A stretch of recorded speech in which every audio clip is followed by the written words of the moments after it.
Down and out about their haircuts. Sure. I'm begging anybody out there, before you go and get surgery, before you walk into these hair clubs to someplace, I'm telling you right now, I am $20,000 in the hole, and 10 years of stress, the last 3, an absolutely horrifying existence of stress and pain.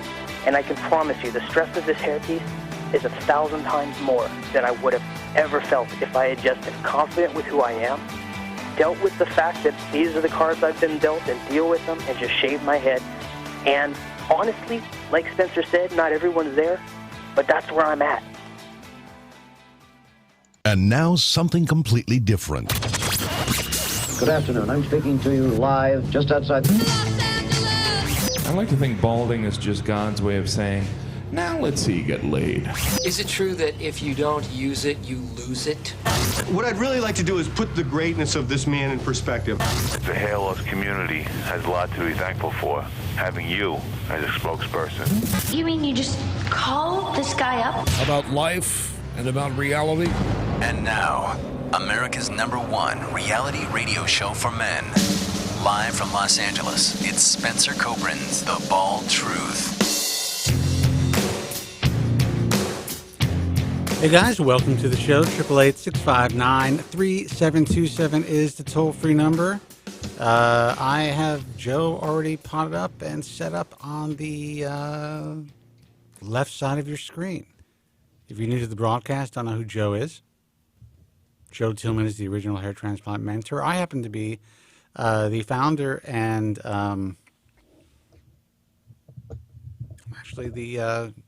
founder and director of consumer patient affairs for the International Alliance of Hair Restoration Surgeons, founder of the American Hair Loss Association, author of The Bald Truth and the Truth About Women's Hair Loss, and a lot of other shit that has to do with hair loss. Been doing this for over 20 years. And look, I introduce myself and I provide my books and my organizations as part of my credentials when I open the broadcast. But the reality is, someone had contacted me. This was yesterday. And they are asking again why I haven't updated the book. And I have that opportunity. I may or may not take it. And also suggested that I put commercials for my book in the broadcast. And that is something that I have never done for the 20-some-odd years. And this is when I was on radio. My publisher suggested it. Everyone suggested it. And I didn't want to be the guy selling his fucking book on the air, on his broadcast. Didn't want to be that guy. I try to explain to them that it will happen organically. I'm on the radio. People are going to hear me talking about the fact that I'm the author of a book, too, in fact. And they will eventually look that up, find it, and purchase it. And this is a great segue into the whole thing that we've been trying to talk about, Joe, as far as this industry is concerned. It's all about organic reach. It's all about third-party credibility. It's all about getting a message out to the consumer without selling them something, because you don't have to sell this stuff. All you do is have to tell the truth, and they will come your way. Yep. Why is that so fucking difficult for these idiots to understand? Sorry. Number one, they don't. Well, okay. I'm not talking about the guys we're chatting with in the WhatsApp group. I'm talking about some of the other guys out there. No, I know who you're talking about, and the reason why, like, a lot of people in marketing don't even get that. And I learned something I look back on what I learned early in my career as being a lot more important than I realized at the time. And that is that throughout the entire process of presenting yourself, and what I mean by that is selling yourself. You're always selling yourself, be it your presence, your personality, your skill set, your product, whatever. You're always selling yourself before you sell anything else. And the only way to do that properly, to where people will, a lot of people may not grab onto it, but most people do if you're genuine and you're not forcing the issue.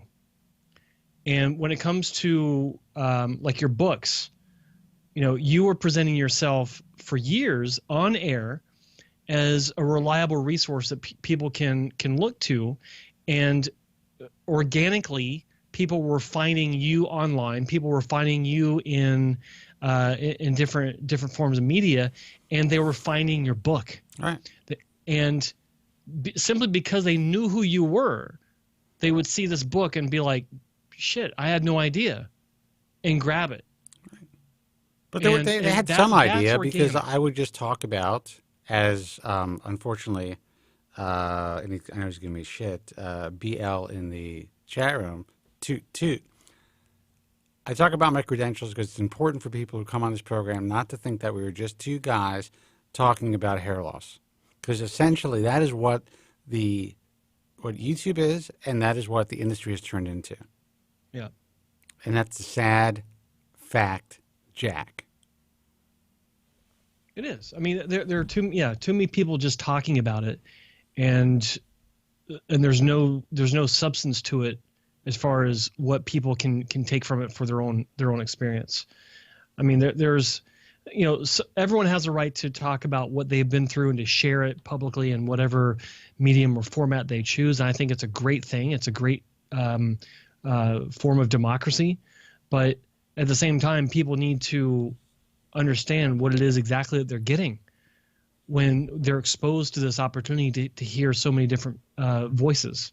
Right? You have to, just like in politics, you have to look at people and understand what the hell it is that they're saying, and the experience that they bring to be able to interpret that information before you make your own decision. And far too few people understand that in life in general, not just in politics, but also in hair loss or what have you. People need to think about what they're listening to. People need to think about what they're watching before they make a decision or believe anything. And it's harder and harder to do that today than ever. But you know what's interesting also? I mean, the consumer, and guys, will take your call in a second, 888-659-3727. The consumer, obviously, they struggle with a lot of this because, you know, marketing in general is in-your-face shit. Buy our stuff, buy our shit. We can fix you. We can help you. Here you go. Yeah. And that's great for certain things. And it's not so great for things like, I don't know, surgery or medicine in general. And, you know, to commoditize what is out there that really can help people with hair loss has put people in danger for decades, but it is more dangerous than ever before. And that's why I find that I did read what was happening in a WhatsApp group. And it's great. People are asking questions. You're providing great information, and you're kind of explaining the situation to them. But even the fact that there are physicians out there who would withhold a message that could actually help human beings because they fear that they are somehow diminishing their own brand, or they are that there are patients out there who are going to land on their website and be like, all of a sudden, wait a second, you mean there are other doctors who do the same thing? Yeah. You know, like they don't fucking know that. Yeah. It is so short-sighted, and it's so, I mean, if that continues within 24 months, they're not even going to have that choice to make. It's going to be gone. They're going to be done. Yeah. Toast. And the only choice the consumers are going to have are going to be a handful of really good guys, and then all the rest. And those really good guys are going to get lost in the mix of all the rest. Well, unless they are able and willing to truly distinguish themselves. That's it. They have to distinguish themselves and work with their former competitors and see them as allies for the better good of this field and for these poor consumers who are going to be essentially just, I mean, the field is worse. It's going to be worse than it's ever been. There's thousands of more people getting surgery every month. Yeah. So that's thousands of more walking wounded than there was in 1998. Absolutely. And the way that these clinics and doctors need to look at this is, 10 years ago, in whatever city they may be in, there might have been 3, maybe 5 competitors at most. Today, that same area probably has 20 or 30 competitors. And what a lot of these doctors need to understand and clinics need to understand is if you hang on to the mentality of the competition down the street that was valid 10 years ago, but apply that to today, then you're only getting further lost in the shuffle in this ever expanded sea of competition. So what I think that these clinics need to do is, and when you say work together, I don't think it necessarily means, hold each other's hands and promote each other. But what it does mean is to not be so concerned about the competitors from 10 years ago and separate yourselves collectively from the competitors that you all have today, which are those 25 to 30 other clinics or medi-spas that are open in the very same space. So you're effectively reducing the competition by joining your competition. Right. You're allies now, like I've been saying. And the thing is, I don't really give a shit about the competitors. It's not about the competitive marketplace. To me, the only reason that we have to speak this language is because if we speak this language, then the really good doctors will take action so that the consumer, the patient, the person having the surgery could end up having a good result. That's my bottom line. I don't give a fuck if these guys close their doors. I really don't. And to explain it to the viewers that are not in the industry, what we're talking about is guys, over the past. Hold on, guys. I'll take your call in a second. I promise. Over the past several years, there's been a massive explosion in clinics and we'll say establishments, because not all of them are clinics, that are offering hair transplant surgery to you. And I say to you because you're watching this show because you probably have hair loss. You're probably looking at this, or you're watching this broadcast because you're interested in hair loss and what you can do about it. There's infinitely more competition for your dollars to move your hair today than there has ever been. And the difference between now and 10 years ago is the majority of the clinics that are out there that are vying for your attention are not qualified to be vying for your attention. They're not qualified to be doing this procedure to a standard that was established 20 years ago. And you guys don't even know it. I'm talking to you, the consumer, the patient. And so the challenge right now is for clinics that actually know what the fuck they're doing to understand that all of these new places that are opening that are competing with them for your presence in their chair are doing so with a much, I'll say a less than safe product compared to what we used to have. And so what we're trying to do is we're trying to beat it into these doctors' heads that they need to let go of the old competition model from 10 years ago and understand that the new standard that is out there today, which is lower than what it was 20 years ago, which still blows my mind to even say that, is what is really threatening the industry. And there's so many clinics out there that are adhering to this standard at a lower price that these people that Spencer and I are talking to, many of them will be out of business in the course of the next 2 to 3 years, and they don't even realize I'm looking at an ad right now, and I'm going to be posting this as an ad of shame. And we're going to be doing more stuff as far as advertising standards as an arm of the IHRS, and I'm going to be talking about that and kind of divulging that on Facebook and through other resources, either tonight or tomorrow, and obviously on this program right now.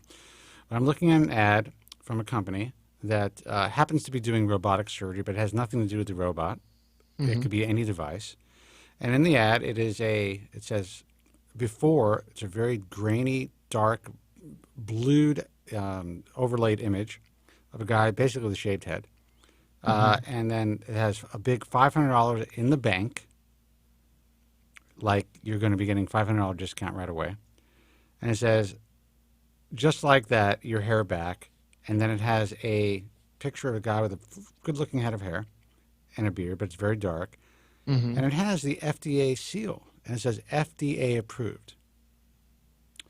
Now, if I were to ask these doctors what's wrong with this ad, they may come up with some typical bullshit, shitty before and after, you know, this and that. But the reality is you cannot use, first of all, there's no device on the planet that's FDA approved. The FDA does not approve medical devices.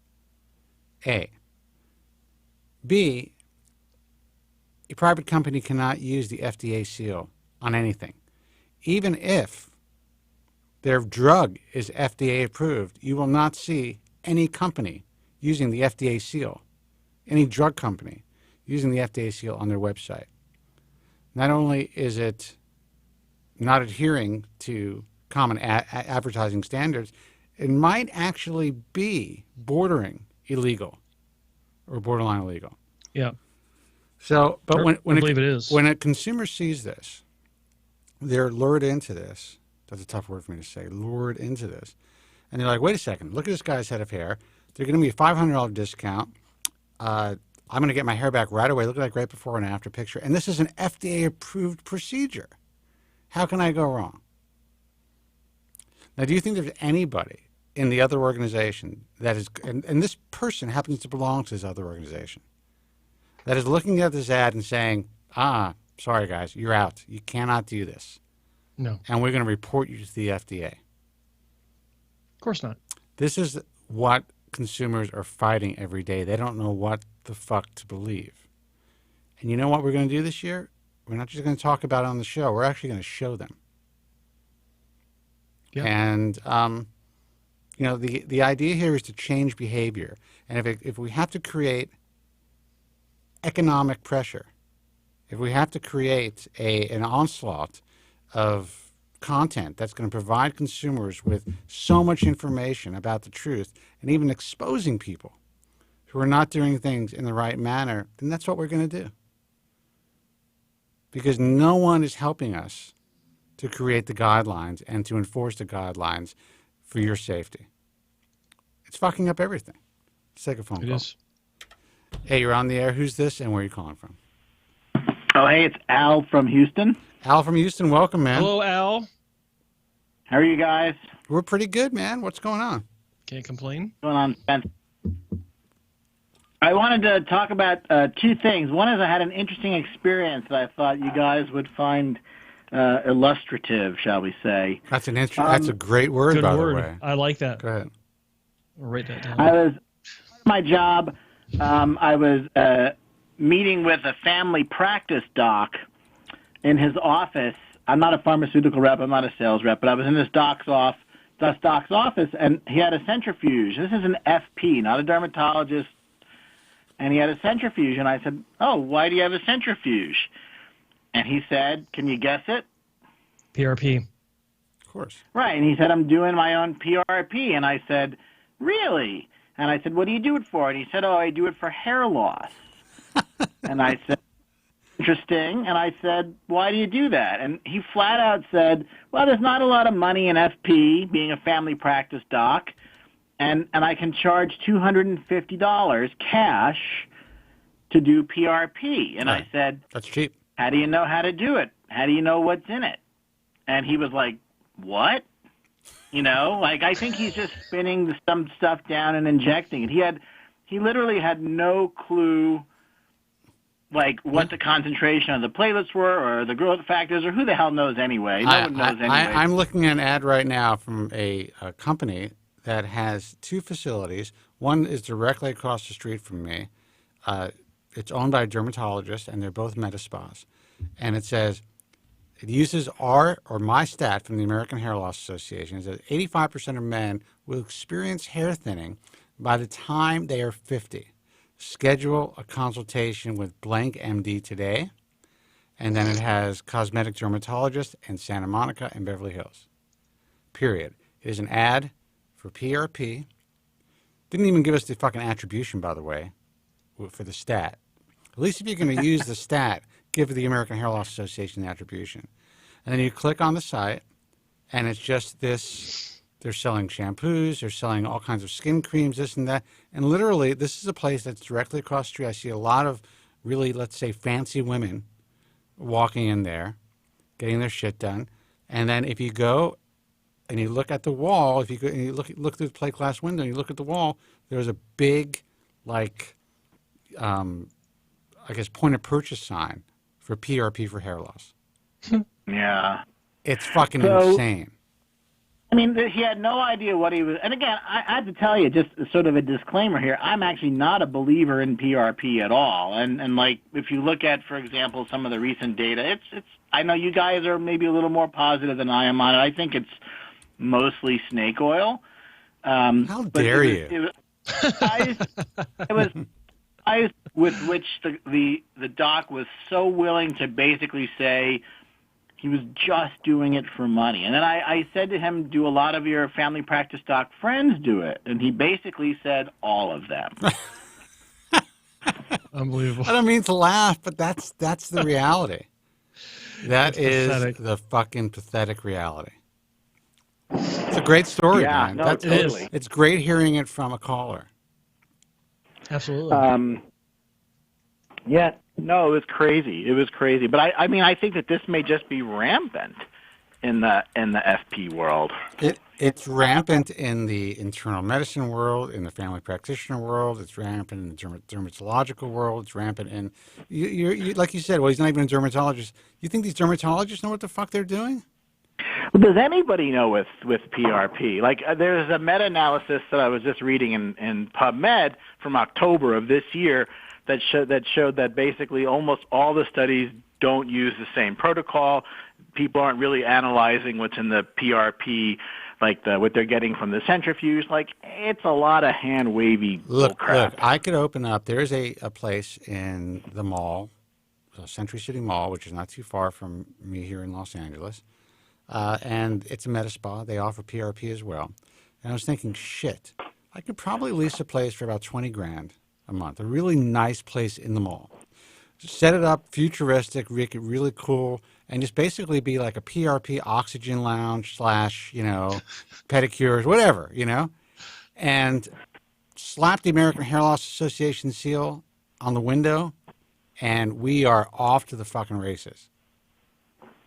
You don't even need to offer hair transplant surgery anymore. Just have money. It's a license to print PRP money. spa. And you know what's beautiful about this whole thing?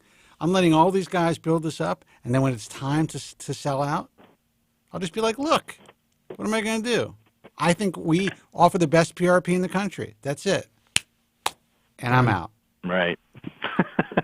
I'm telling you, it was crazy. It was a very eye-opening experience because, you hear about this stuff, but to just meet this guy firsthand and have him just sort of tell me with a straight face that, he's just doing it for the pure cash, and he barely knew what it was. I'm telling you, he had read nothing, he knew nothing. I think someone gave him like a 10-minute lecture on how to sort of do what he did, and that was the end. I know a person who used to formerly live in Beverly Hills and moved to a different state that as, doing seminars and training sessions. The person's an RN on the vampire facelift, on PRP for hair loss, on injectables, something called the O shot, where they're actually injecting some sort of filler. I think it's filler into a woman's vagina to increase the volume of the so-called G-spot so that she can have a better orgasm. People are buying into that shit. There's something called the P shot, where they're doing PRP into your fucking dick. Hello?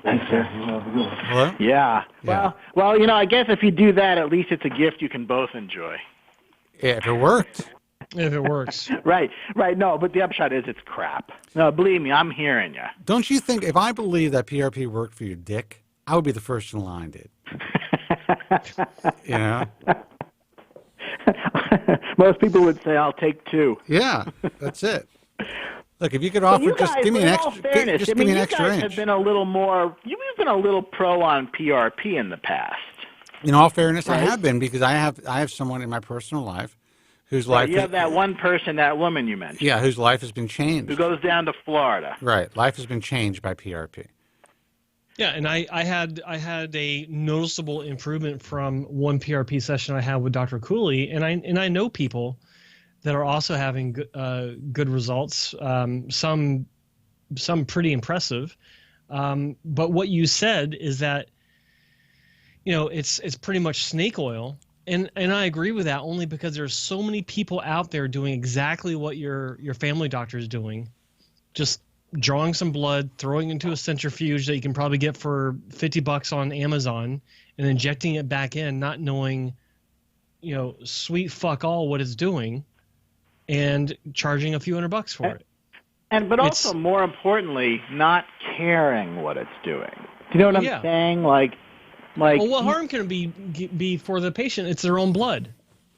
Right, and there's no FDA approval required to do this. There's nothing like, of course. Right, anybody can, like, I could do a PRP. You could do it. Doesn't matter. Well, that's not true. You can't. That part's not true. Yeah, you gotta have a. Saying. You gotta be medical. No. You know what I'm saying. But the thing is, what do you think these people who are injecting, who have injectors, who actually have facilities, they do hair transplants, and now they've evolved because hair transplants are becoming, it's more difficult to compete. They've evolved their practice into med-spas. Now they're doing fat sculpting, and now they actually have injectors that they hire who may be RNs, may not be RNs, maybe nurse practitioners. Who the fuck knows? But they're not in the room when these people are injecting people with Restylane or Botox or things that can really cause serious damage. I was talking to, sorry to interrupt, but I was talking to a doctor. It's fine. Just you can the other interrupt day. Anytime you want. Actually, it was yesterday.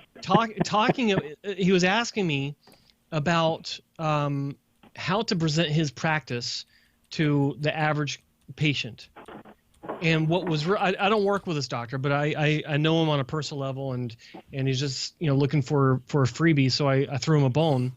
And what I told him, and this is what's so sad about this industry right now, is I said, your angle is that you can say that everyone that touches, not verbatim, but everyone that touches your head as a patient is a licensed medical professional.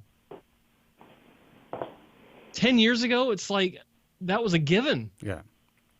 It's like, of course, well, what else would they be? But now, that's actually a marketable angle. That when you put that out there, that puts doubt in the patient's minds. Like, well, what's this other person doing? Or what about this one? I'm actually in the building while you're having your surgery performed. That's marketable at this point. Yeah, that's right. Yeah, right. Yeah.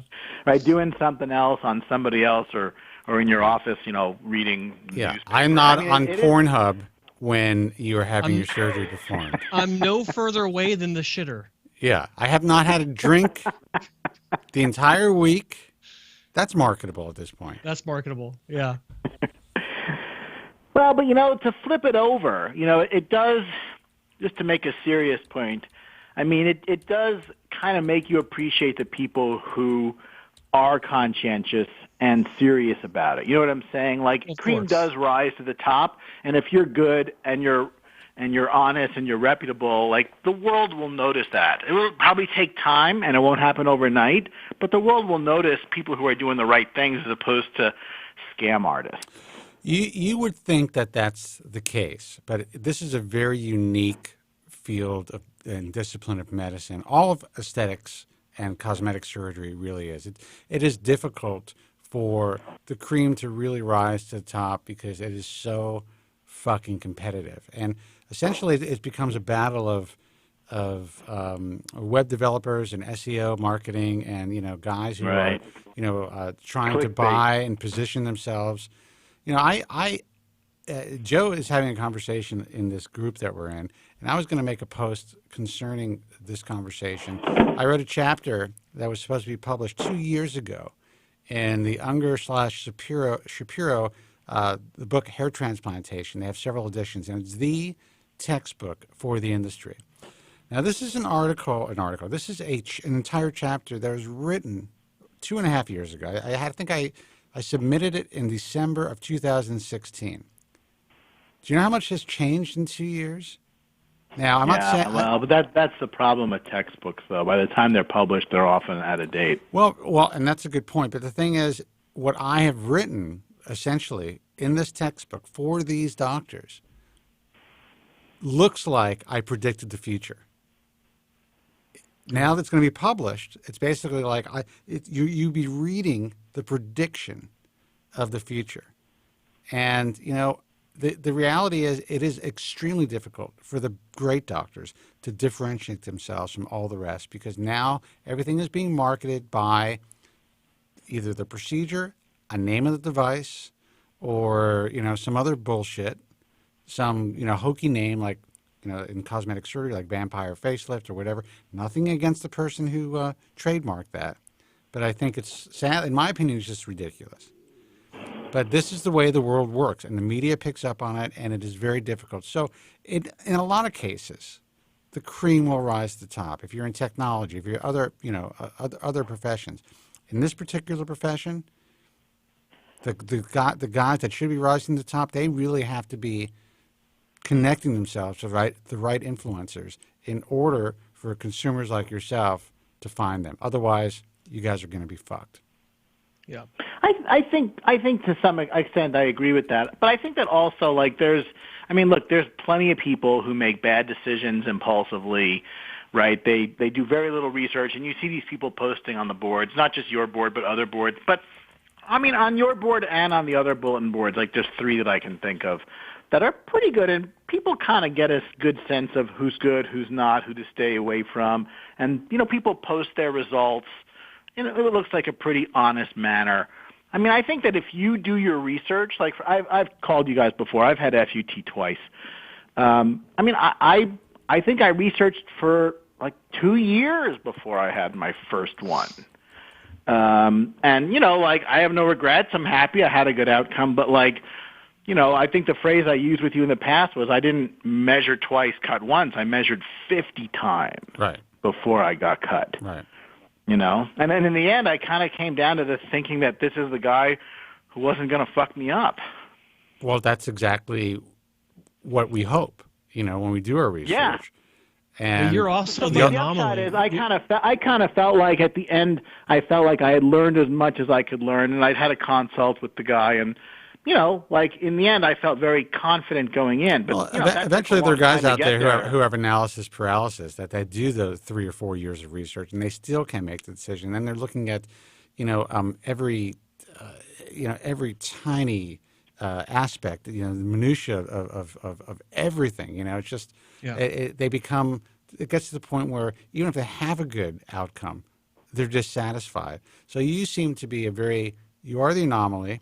You did your research well, you made a good decision, and you just decided, you know what, I just don't want to get fucked up. At least if I go to this doctor, I know there's a good chance I won't get fucked up. And if the results are great, then that's a plus.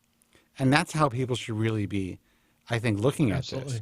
Because if they're looking at oh my God, I'm saving my money, I'm going to make this happen, it's going to change my life, this is going to work out, I'm not going to be one of those fuck-ups or one of those disaster cases, and I'm going to be able to live my life the way I want. And they're pinning all their hopes on this surgery. These are the guys that shouldn't have surgery. 100%. Yeah, I think that's true. I think I had one big advantage in that I was, I didn't have my surgeries when I was, 20 and a basket case over this shit. I had it in my 40s. When I had a little more perspective, and and to be totally honest, I think I had lower expectations, right? Which I think helped. Of course, yeah, of course. But when you do your research as long as you did, if I had had it when I was lower 20, expectations, Jesus then Christ. that's a formula for success. When we get older, we have lower expectations of everything. I tell women now, I'm like, listen, I'm 53 years old. Undersell and over deliver. That's it. I'm 53. This may or may not happen, but whatever it is, we're going to have fun. So. Oh man! All right, man. Let me shift gears to one other brief topic. All right, and then we're going to take another call. But you're always a great caller. All right, no pun intended. Hair fibers. Holy cow, hair fibers. So I've had FUT twice. We talked about it once or twice in the past, and I'm not in any rush to have another surgery. I think I'm good for now, but the tiniest bit of topic just makes an enormous difference in your appearance. Holy crap. It's life-changing for me, at least. I mean, I use Dermatch, but it absolutely gives me a tremendous boost in just, I walk out the door and I'm like, all right, I'm set. So I guess it's like when a woman wears makeup and they feel made like they put their face on. Yeah, like even like I know like whatever, just common law doesn't really wear any makeup on her face, on her skin, but she will just put like something on her eyelashes, like mascara, and it's a pop, and it makes her feel that much better. Yeah. You know, that's how I look. That's how I look at Dermash. Dermash is like my mascara. Bit makes a huge difference. You know, it took me an entire year to go through one can of Topic. That's how little I'm using a day. Yeah. But holy cow, does it make a difference? It's a great product. That's why Mark Kress has made I don't know how many millions of dollars over the years, but he was the OG of all of this. And now there are countless products out there. You know, he already made his money. He probably burns his ass a little bit that, you know, there's so many knockoffs. But the reality is, I mean, he started it all. I got to give this guy a lot of credit because it was a great invention, a great product, and it could be life-changing. Now, I do see people on the street or overdoing it, or like in a bar or whatever it is, and I want to go up to them, but then I don't want to get involved in that conversation. Yeah, you can't. You know, but you could almost see it falling off their head. Yeah. You know, I've actually seen on people's necks where they didn't check their neck before. Yeah, I mean, it could be that is one thing where less is more, my man. Yeah, no, for sure. You know, a little tiny bit goes a long way. As they say, bro cream, a little dab will do you. Right, a little dab will do you. Yeah. All right, man, listen. All right, well, listen, I'll let you guys great go. Story. Hey, post more podcasts. You know what? I keep promising you. I swear I'm not going to swear anything. I have so much content for you guys. It's crazy. But I've just been busy politicking and dealing with stuff that's really going to, in the end, really help the industry. So I've kind of just not had the time. Plus, I'm so anal. I can't give it off to anybody to do. I got to do it myself. That's the problem.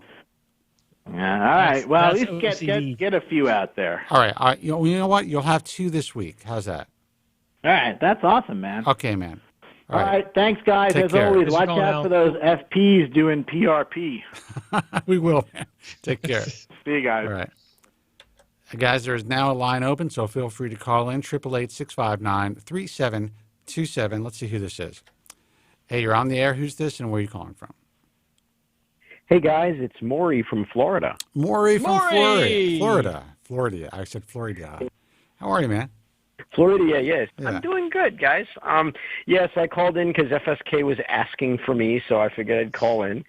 Good. He wants to know what happened with my little lady friend. That's right. So what did happen? Oh, God. You know what? Was I right or was I right? Yeah. Okay. Of course you were. It was, and the timing was, it was literally 4th date. Oh, man. First of all, so I go out with her. Second date, she basically says, "Oh, you know something? I didn't really tell you the truth. I'm not 28. I'm actually 36." And I'm like, actually, I was quite happy because I wasn't altogether comfortable with 28. You know, being 49, it just didn't seem right. So I was like, okay, great. And I was, and I was very happy. And I'm not really sure what she was trying to pull when she said it, but then I get this call. Well, it definitely shows. It definitely shows the ability to be dishonest pretty quickly. Now I know we all want to put our best foot forward. Now I won't necessarily divulge my age when I'm speaking to somebody. I mean, actually, that's not true. I tend to divulge my age a lot, but I would never. If someone lied to me about my age, I wouldn't be upset with them, but I would file that shit away and realize that's lie number 1. Yeah. That's it. Yep. Yeah. And, then it was like we had plans to meet for dinner. It was before a show. And I had talked to her, I think it was on Wednesday. And then I didn't call her. Thursday was just really busy. And then Friday, we'd settled that we were going to meet outside the venue at about 7 o'clock, and she calls me at 6:30, and I'm on the road, so I didn't answer. So I get there at about 7, and I call her back, and she's like, "You didn't speak to me all day." And I'm like, "Yeah." I thought we'd talked on Wednesday, and I figured that was enough. She says, well, you can't do this. You know, you have to talk to me the same day. I didn't think we were going to do this and this and that. And I was like, okay, that's crazy file number 2. Boom. Mm-hmm. Go ahead. Yeah. Exactly. You know, and then she, so I was like, all right, fine. I'll meet you at the venue. Get off the phone. I walk into a pizzeria, get a slice of pizza. About 10 minutes later, phone rings. And she's all like, well, you know, I changed my mind. I want to meet up and have dinner. I'm like, okay. Now, did you already have tickets? You already had tickets to this event? I did. I already had tickets to the event. So, but she changed fine. her mind. Mm-hmm. And so the tickets would have gone to waste. You had no way of getting out of that and selling those tickets. Yeah, well, they're in my possession. Okay. So that actually goes under a third file of being completely inconsiderate and whack job. That's actually 2 files. Yeah. That goes into the whack job file as well. Oh, well, there's more. Okay. Yeah. Oh no, I'm just setting it all up because I hate to say that I told you so, but this is my fucking wheelhouse, man. I'm digging this. Yeah. Keep going. Let's hear it. Right. So we go to the show. It's Bowie cover, and the guy's pretty good. Whatever. We're having a little fun. We're dancing, whatnot. And you know, we decide to go for a walk along the canal. You know, after the show, we're talking, and you know, I get this distinct like vibe that she's being a little distant. I'm like, okay, whatever. So we end the night, and we had plans to go see Alice in Chains after that the following week. Like, all right, great. So my best buddy in the whole world, my friend Anthony, is flying down from New York because he's taking the KISS cruise. And me and him have known each other since we were kids. And I'm like, you know, I like, dude, you know, we're gonna meet up. He left. He's gonna leave. I think it was Halloween is when the boat left, and so we'd meet up Monday night, or was it Sunday? So we're gonna meet up Sunday, and the 3 of us are gonna go to Alice in Chains. So we go to the venue. It's in the Hard Rock. Now I don't want to cut you off, but you're talking about your 5th date now, right? I guess it would be 4th or 5th, something like that. Yeah. What did I tell you about date number 3? Yeah, I know. I was supposed to get laid or cut it off, and you didn't have to actually get laid. It wasn't. You don't. It didn't have. Doesn't have to be actual penetration. It has to be hand on penis, minimum. Otherwise, there's no interest. Mm-hmm. You got to recognize that. Oh, I know. That's for you young cats out there. Go ahead. Oh, I know. So we meet up at the Hard Rock. Me and my buddy Anthony are there. We're waiting on her. She's late. So she gets there. It's basically it's Monday, so it's before Halloween. She decides to dress up, and she looks adorable. She does this whole flapper thing, which of course we're at Alice in Chains, so nobody else is dressed up. But whatever. So we go to see Alice in Chains, and she ditches me in the show. She just like, oh, I'm not feeling well. I'm going to leave, and then she just fucking walks out. Wow. And she didn't say, I'll call you later, I'm really not feeling well, or... Yeah. And I said, are you okay? Do you want me to leave with you? She's like, no, you stay with your friend. I'm like, okay. You know, and then the next day she gives me the Dear John phone call, basically. And what'd she say? She said, she said, I'm really not interested in you. I think we should just be friends, da-da-da-da. I'm like, okay.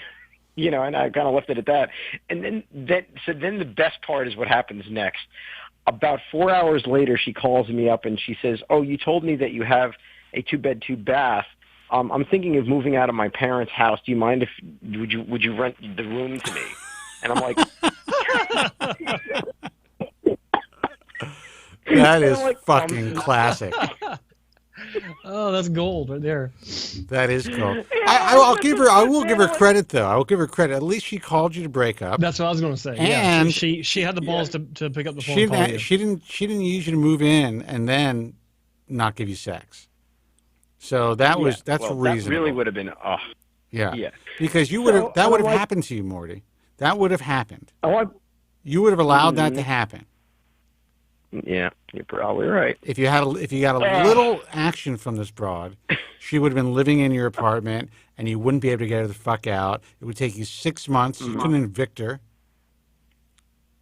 It would be a horrible situation. Yeah, no, I definitely dodged a bullet there. It's no question. It also shows that she's not very smart, because she could have, like, gone that extra step with you, started dating you, move in a matter of a few weeks, and then break up with you, and she's got the spare room. Well, actually, what would have happened would have been worse is that if she wasn't actually paying rent, which I'm sure, just hearing your voice and knowing you from the show, you would not have forced her to pay you rent. She would have been able to get you kicked out of your own fucking apartment. Well, thankfully, I didn't need to rent out this room, which is basically what I told her. I said, no. What I'm saying, forget about she asked you to rent, which was interesting. But if, for some reason, she gave you a little action, you allowed her to move in with you, initially sleeping in the same bed, all she would have to do in order to gain access and keep that apartment for a minimum of 6 months. You're in Broward County? Yep. Okay. She just had to call the cops, file some phony report, and you would have been pounding the pavement looking for a place to live, and she would have been living in your place for free. Wow. Damn. Do not do this, my man. I'm telling you. You lucked out. You dodged a bullet. You really did. You know what's amazing is that I live in New York City, and you would think that being there that I would have run into the same type of problem, but this is the first time I've ever seen this kind of crazy nonsense. Well, let me tell you something. Over in New York, yeah. Bitches in Florida are crazy. For real. That's, for real. Again, just my opinion. But I would also say that if they told me they were 28 and then said they were 36, it's possible in a nonviolent way, in a fun way, I would have thrown a drink in her face.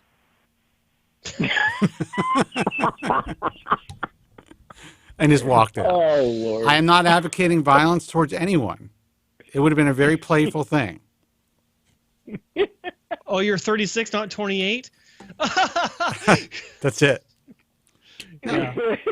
No, that's a tick mark. Unless I knew I was going to have sex that night, that wouldn't fly. So anyway, you definitely lucked out, Morty. And I'm sorry that it happened. Yeah. But this is lesson number 1 down in Florida. Yeah, man. See, the thing is in New York, a woman will basically tell you that they're not interested up front. They will not. And the other thing is that up there in New York, I'm just a regular guy. Down here, oh, he's got an apartment, he's got a nice car. I'm suddenly a target, which I had no idea. It's bizarre. You are a target, and there's a guy in the chat room, David, who doesn't follow my logic. David, I'm curious, what don't you follow as far as my logic? How someone would actually be able to get your apartment, get you kicked out of your own apartment, or the fact that you have to be extremely careful when you're dealing with women in the 21st century? It's very simple. Like you said, just call a cop, tell the cop, oh, he hit me and, he's violent toward me and this is where we live.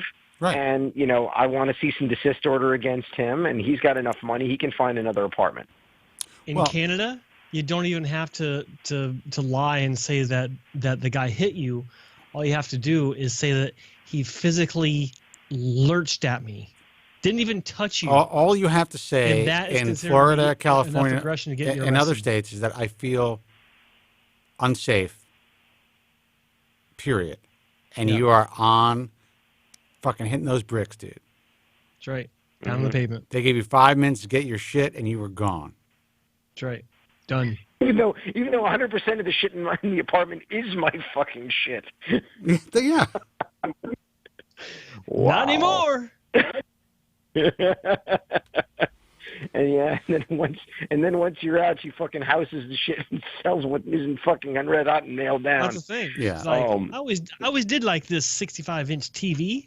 Yeah, I mean, if any time all you young guys are ever considering living with a woman, at the very least, if it's your place, if you're on the lease, even if it's $1, you have them pay you $1 rent.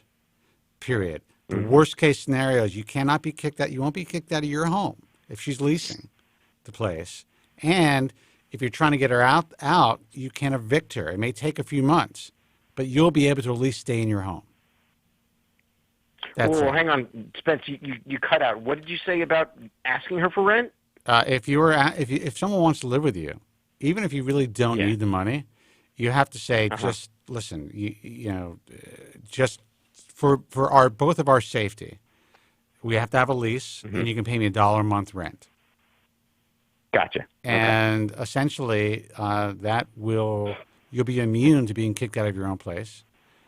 And the worst case, the lease is in my name. That's the weird thing. I don't understand how would that work if the lease is in my name? Yeah, it doesn't make a difference. If the lease is in your name and you allow someone to live with you, you essentially, without paying rent, they are essentially an occupant of that apartment.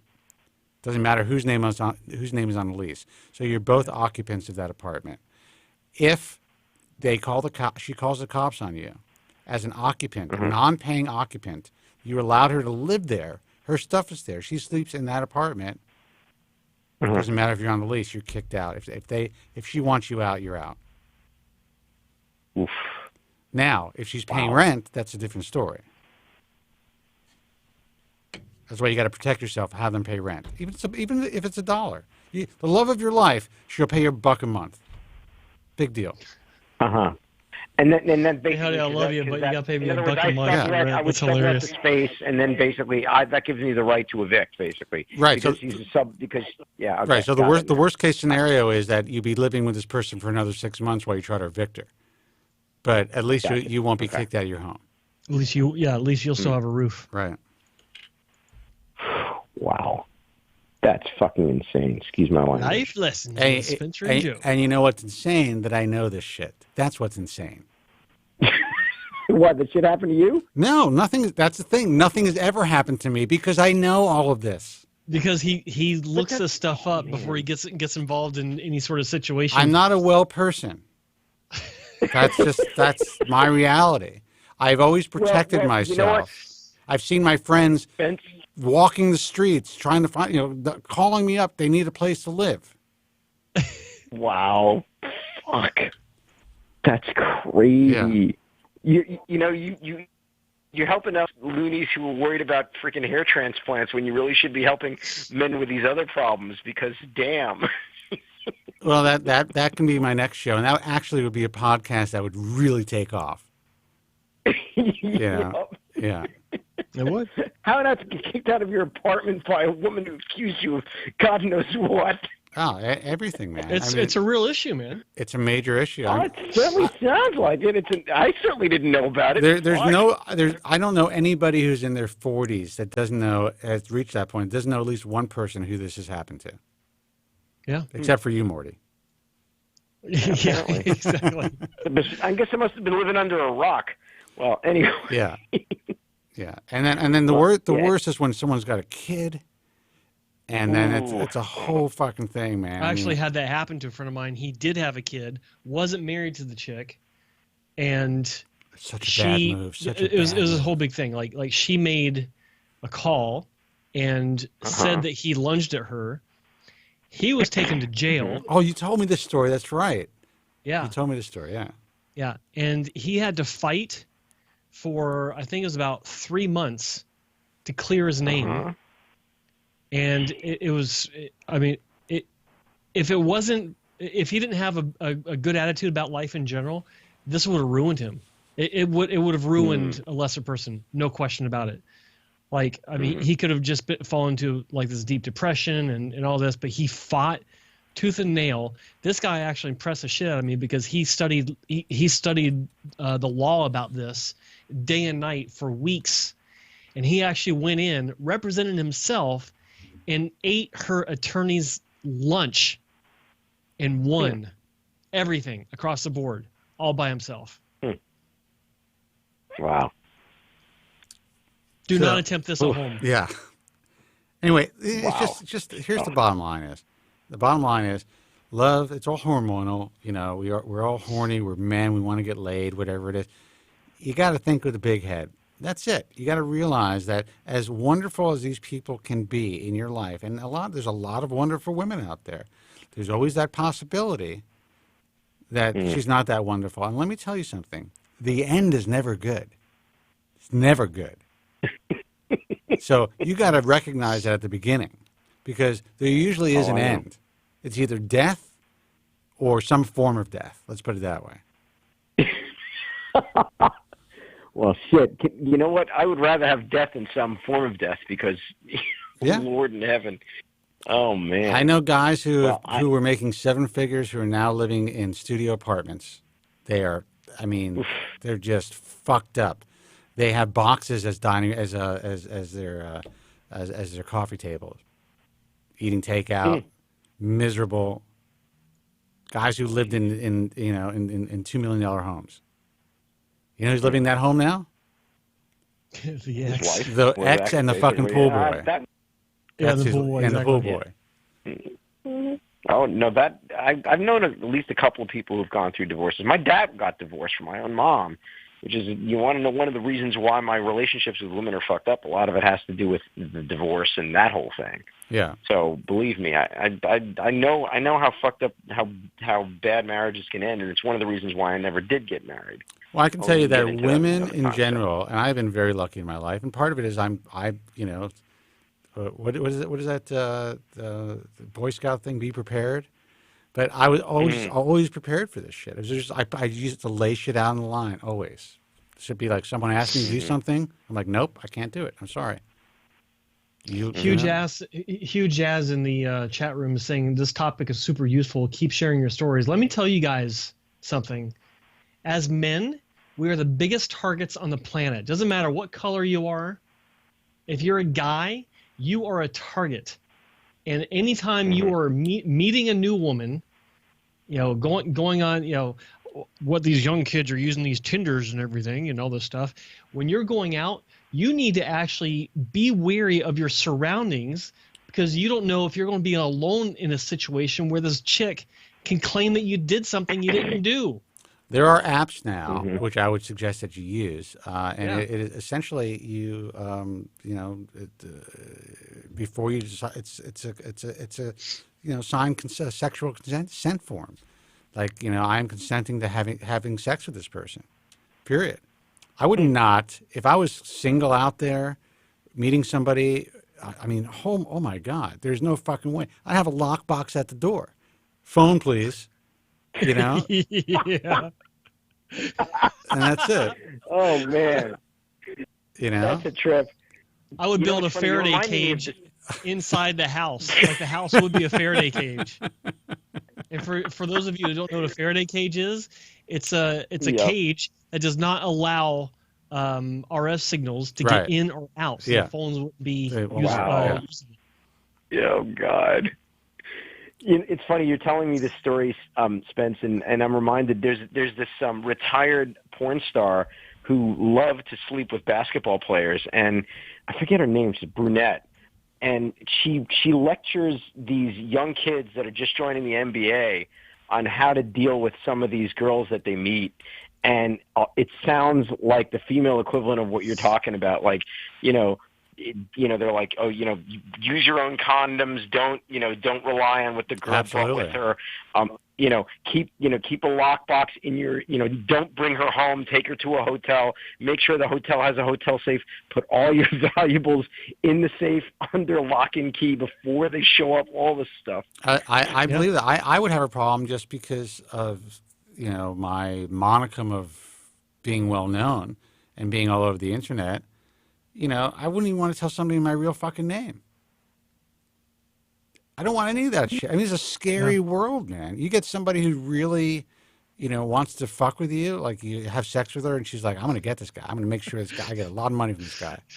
Vacatero Lion says, I freaking record first sex encounters on voice notes. And how scary is that? What's scary is that you feel you have to. I get it. Sad is what it really amounts to, man. It's just kind of sad, right? Because we all grow up thinking about, this in a kind of an idealistic manner. We think about, human beings at least as equals and with a modicum of decency, and that love is real and all this kind of stuff. But man, it's like, jeez. Anyway. Life in general is black man ain't going to jail.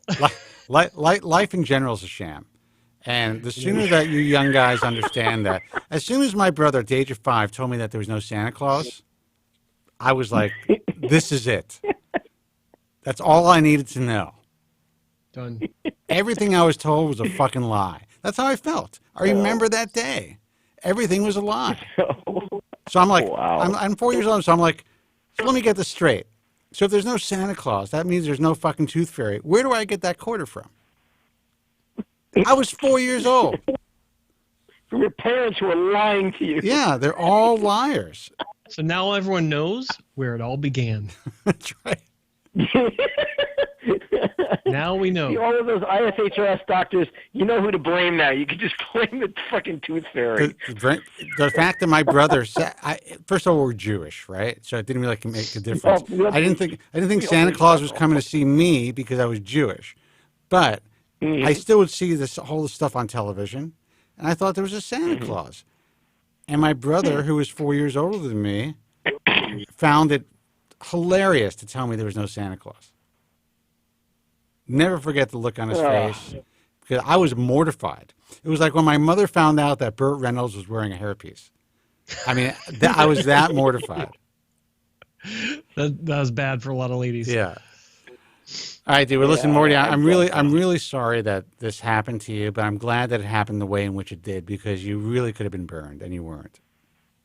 No, I appreciate that, and I wanted to share the story because I know that FSK was asking about it, and it's a bit comical now that a few weeks have passed since it happened. But anyway, on the bright side, my hair is growing. I sent another picture to you, Joe. I don't know if you got it. Oh, you did? Okay, let me have a look. Yeah, that's fantastic. Yeah, so that's a good thing. Here it is. Holy smokes! There's like 5 more. Well, I mean, I'm not. It's actually. This is impressive, man. I'm telling you. How many months is it now? 8 months. So May. Yeah. What is it? What's it? May, June, July, August, September, October, November. Yeah. So we're at 6. We're coming up on 7. Okay. So not even 7 months, dude. You're gonna have more. At this rate, you're going to have more, and this is looking good. It's a trip, dude. And your forelock has gotten thicker as well. Yeah, the trip is basically getting it the right length, because what I've been doing is like I buzzed it, and it looks better like after like maybe a week or two after I buzz it, but then after like maybe 2 weeks after that, it gets a little bit too stringy, so I'll buzz it back again. Yeah. But we're gonna keep on keeping on, see what happens. Well, there you go. I mean, in several more months. I mean, you got a strong base for some concealer now. You think so? Yeah, and then as that front starts to get some more, then man, I mean, there's potential here, man. Really, there's potential. Interesting. So don't change a thing. It's working. No, I'm not doing nothing. I'm not doing anything different. Matter of fact, I got to get. I've got the prescription coming because I'm almost out of my tablets. I got another week and a half left, so I got to get a new prescription. I already went to the drugstore yesterday, so that's coming. Camp out the day before it arrives. Don't miss it. No, fuck no. I'm not taking any chances. Believe me.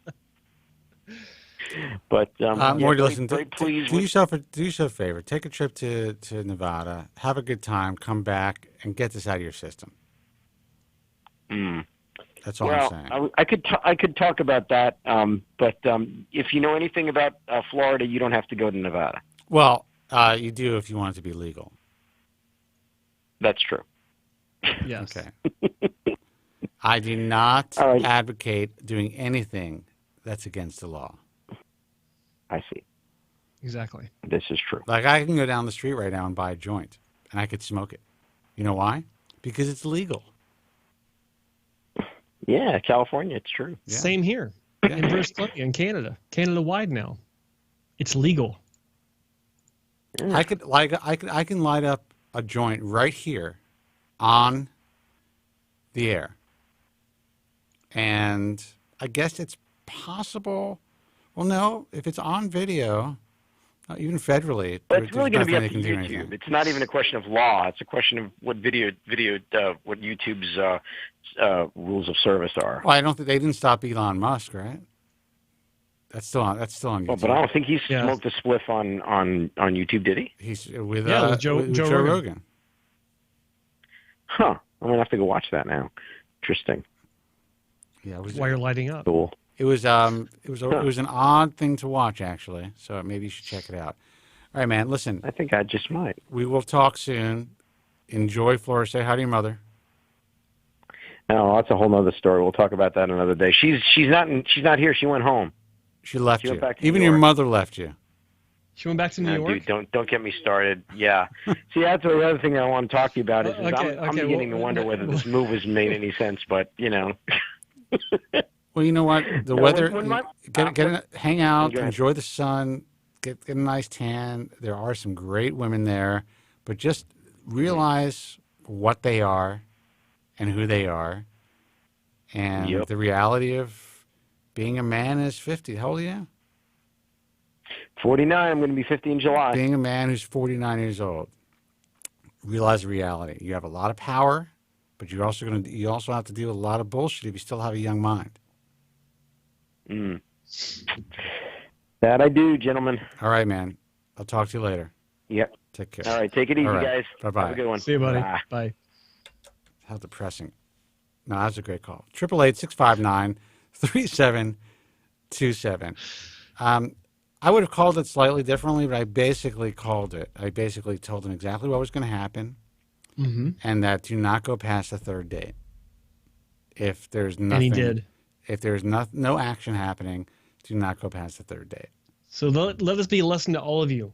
Listen to Uncle Spencer.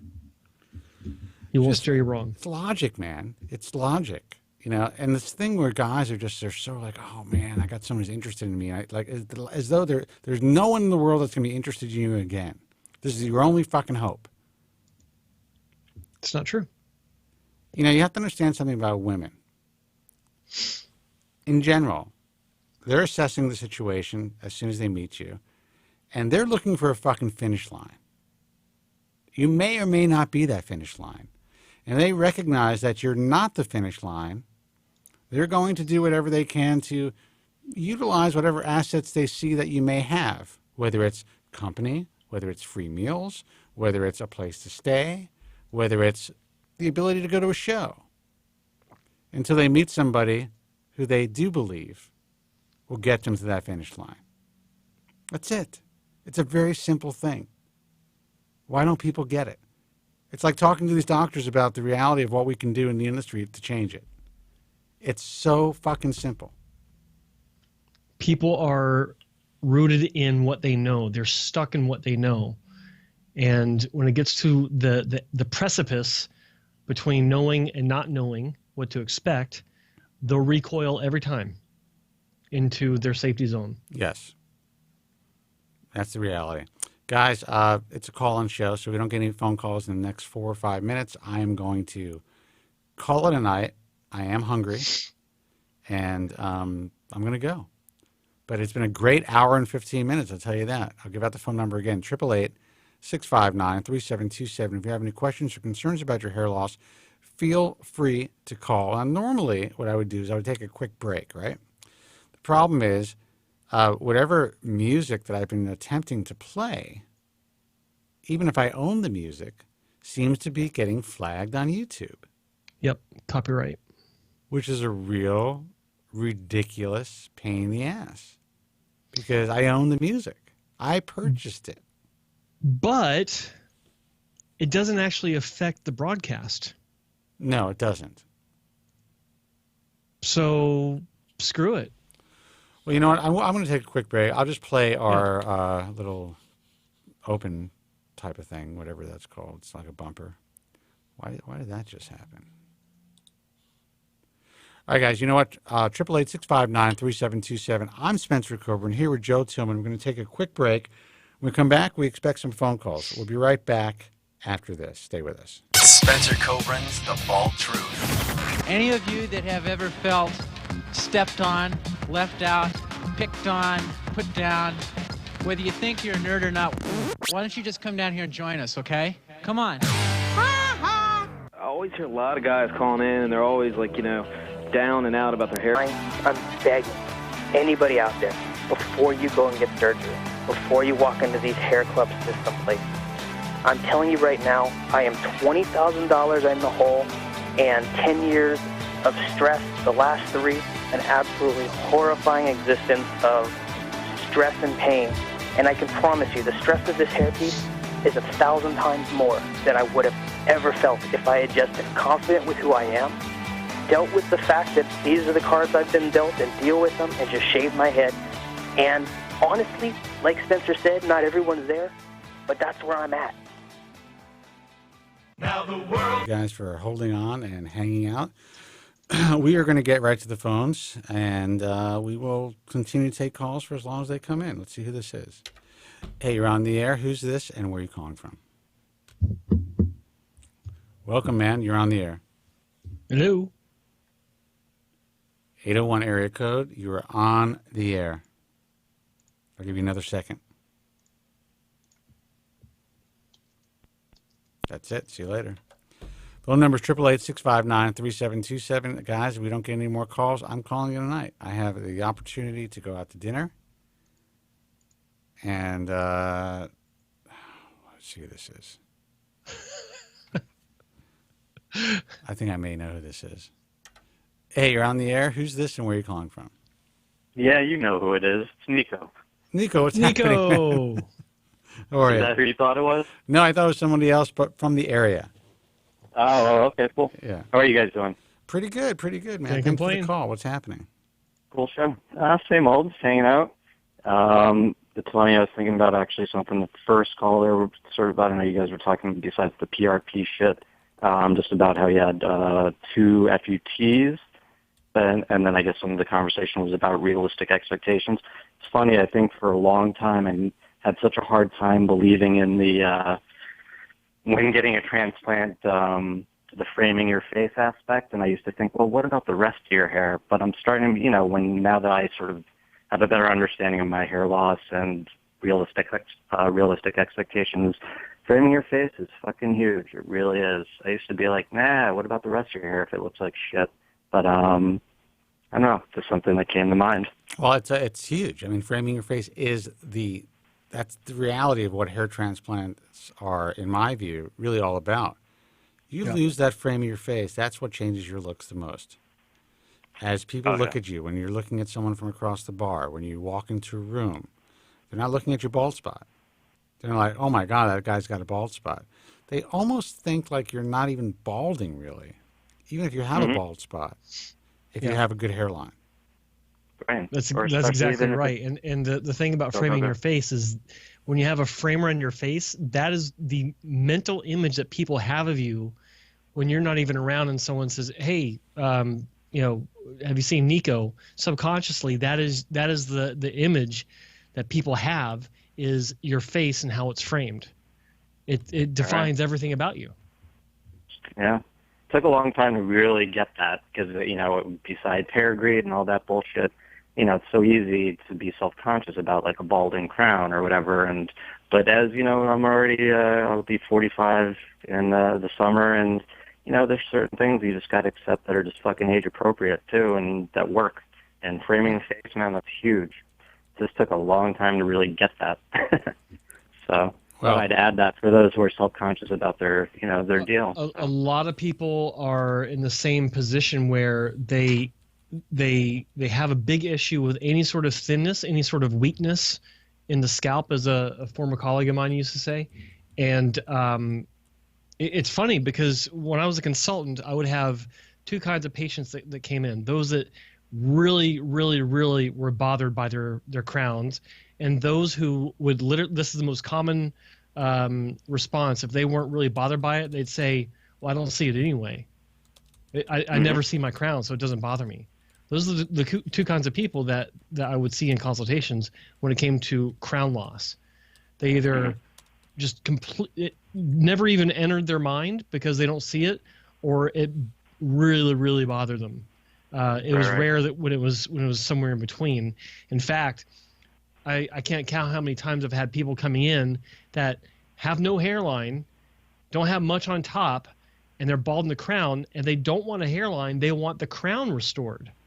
Yeah. That is actually that's the biggest issue for them, because, and I'm quoting multiple people that I've had consultations with, they can feel people staring at their bald spot, which isn't true, of course, but that's how they interpret it. That's how it feels to them.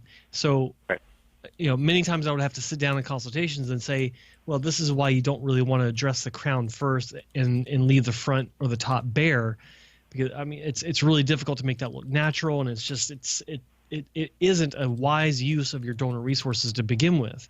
And most times I'd make them realize that, but sometimes I didn't, and they probably went someplace else to have a crown hair transplant and nothing else, because there are people out there that'll do that.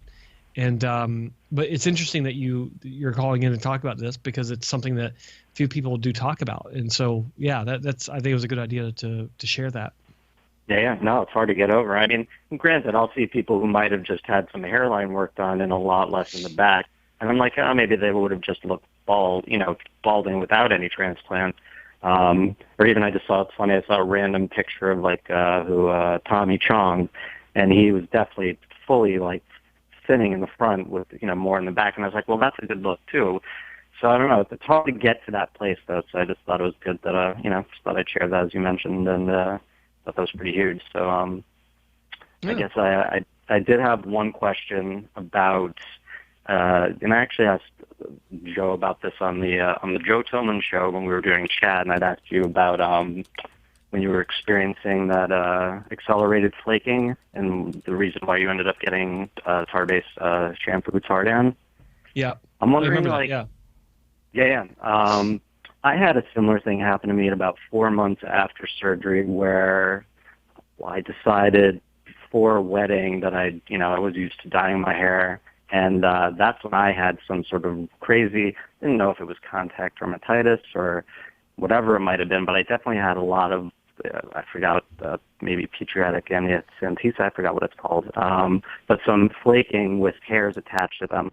And so I didn't know what kinds of injury, I guess the larger question is, how long can hair take to regrow, not necessarily just from that kind of loss or reaction, but even injuries in general? I guess it's relative, but if your scalp flaking or peeling or whatever's going on is actually taking hair with it, then the speed at which it recovers depends on whether that hair was in the middle of an anagen phase, or if it came out because it was at the end of an anagen phase and it just came out with the skin. So that's highly, I can't say based on that, but if it was an anagen when it was pulled out, then it's already growing back the second that it's pulled out, and there'll be a hair stubble will be available in a couple days, depending on how deep the rip was. But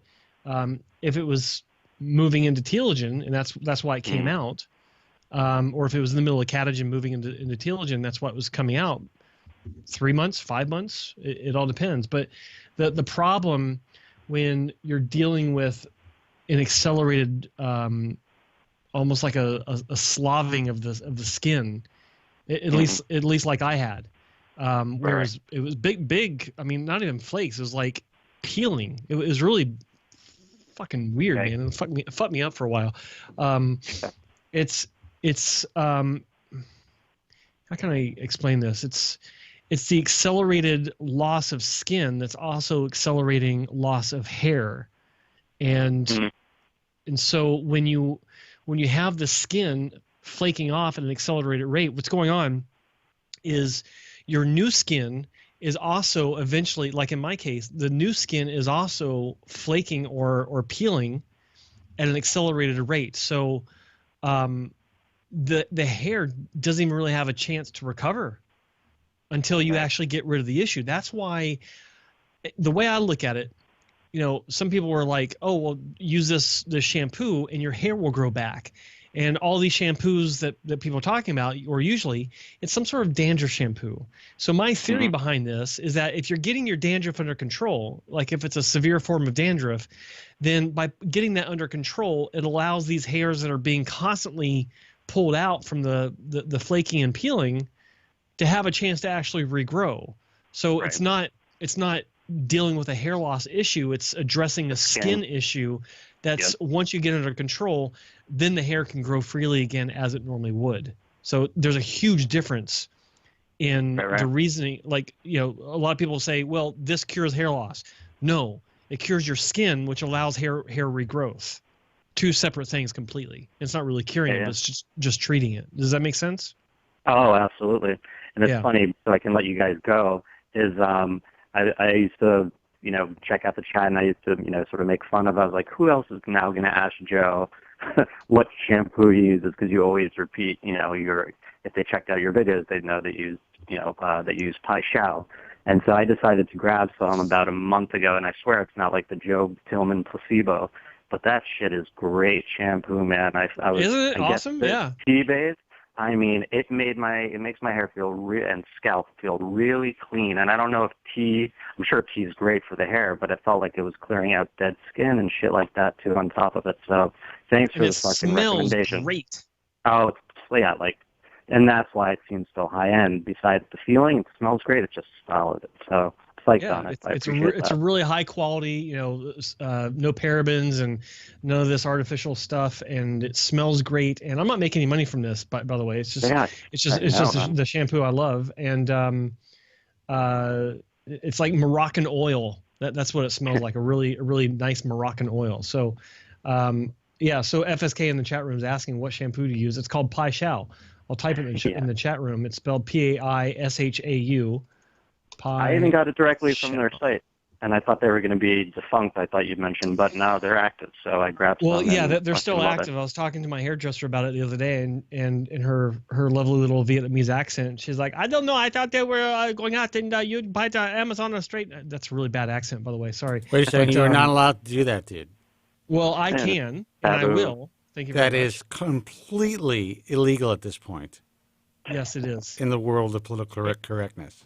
And this is what I say to PC. So, it's still available. It's just apparently things have changed with the company. I just don't know the details of it. So, but it's still available, and that's all that matters. So, Amazon and direct with Pai Shao. Was it Pai? I think it's pai-shao.com or something. I'm sorry to interrupt, but I'm actually chatting with Andrew Zarian, who's a syndicator of this broadcast on Guys from Queens Network, and we're talking about the industry, and he was just saying, and this is from the outside looking in, and there's a doctor who's online. He says, it's crazy. This guy's a doctor, and all that I can see is that he likes nice cars and hookers on his social media. Comedy. The American dream. Yeah, right. That is, but I think that's really saying something for the level of some of the low-hanging fruit of this field. Yeah. And I tell all of the guys who are part of what we do, use your social media wisely. You don't want a picture of you from 1989 with a red cup. I know we all had fun, but, on the shoulders of your buddy, pulling down some chick's shirt. Not a good thing. We all have a potential Brett Kavanaugh situation in our future. Oh, wait. The thing about me is I give full disclosure. I tell everybody the shit that I do, the shit that I've done, and I don't care. I'll drink on the air. It doesn't make a difference. I'm not a doctor. I'm not performing surgery tomorrow morning on somebody. Got to put your shit out there. It's true. All right, Nico, listen, man, thanks a lot. And, thank you, guys. I appreciate you getting all that information out of Joe about his favorite shampoo.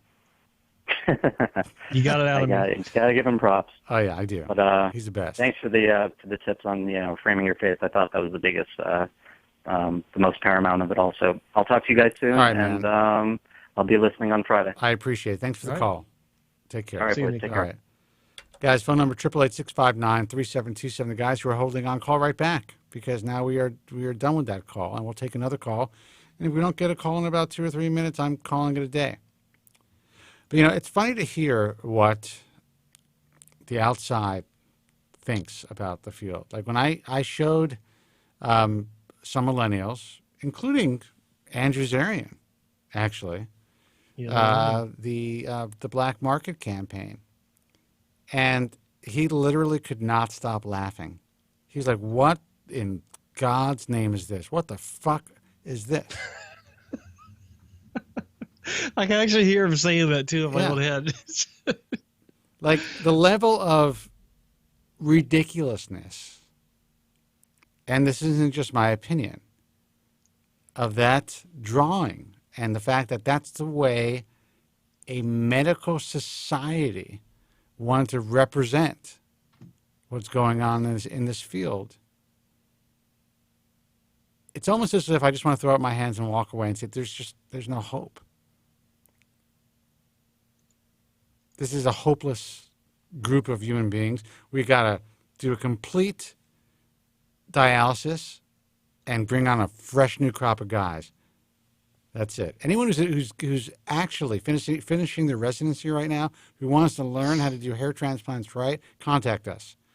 In a year, you could all be good. I actually had one contact me the other day, and I actually met her yesterday. I don't know if I told you about this. You did. And she was in town. She knows she knows we have a mutual friend, and she asked me what she needs to do to really up her game, and I got her hooked up with the FUE Europe FUE workshop in Ankara, Turkey later on this month, and then she's actually going to go train with a really great doctor early next year, spending several weeks in his practice to learn how to do FUE the right way. So it was encouraging that there are people out there that give a shit enough to stop working and go someplace and train to learn how to do it the right way. Yeah, it's a long game, man. They don't understand the long game. They learn how to do it the right way. They're going to make a lot more money than the money they lost by training. Yeah. People don't think that way. They're all short game thinkers. They're all knee-jerk reactors. Yeah. And the great thing about this lady is she's going to be a recognizable force in the industry in probably 3 years. People will know her name all over the industry. Right. That's how good I think she's going to be. Well, that's good news, because we need a bunch of new people. Because the old people who've made tens of millions of dollars in this industry, who are still overextended, who are figuring out a way to somehow continue to make money or catch up for their losses, they're fucked. A lot of these guys are finished.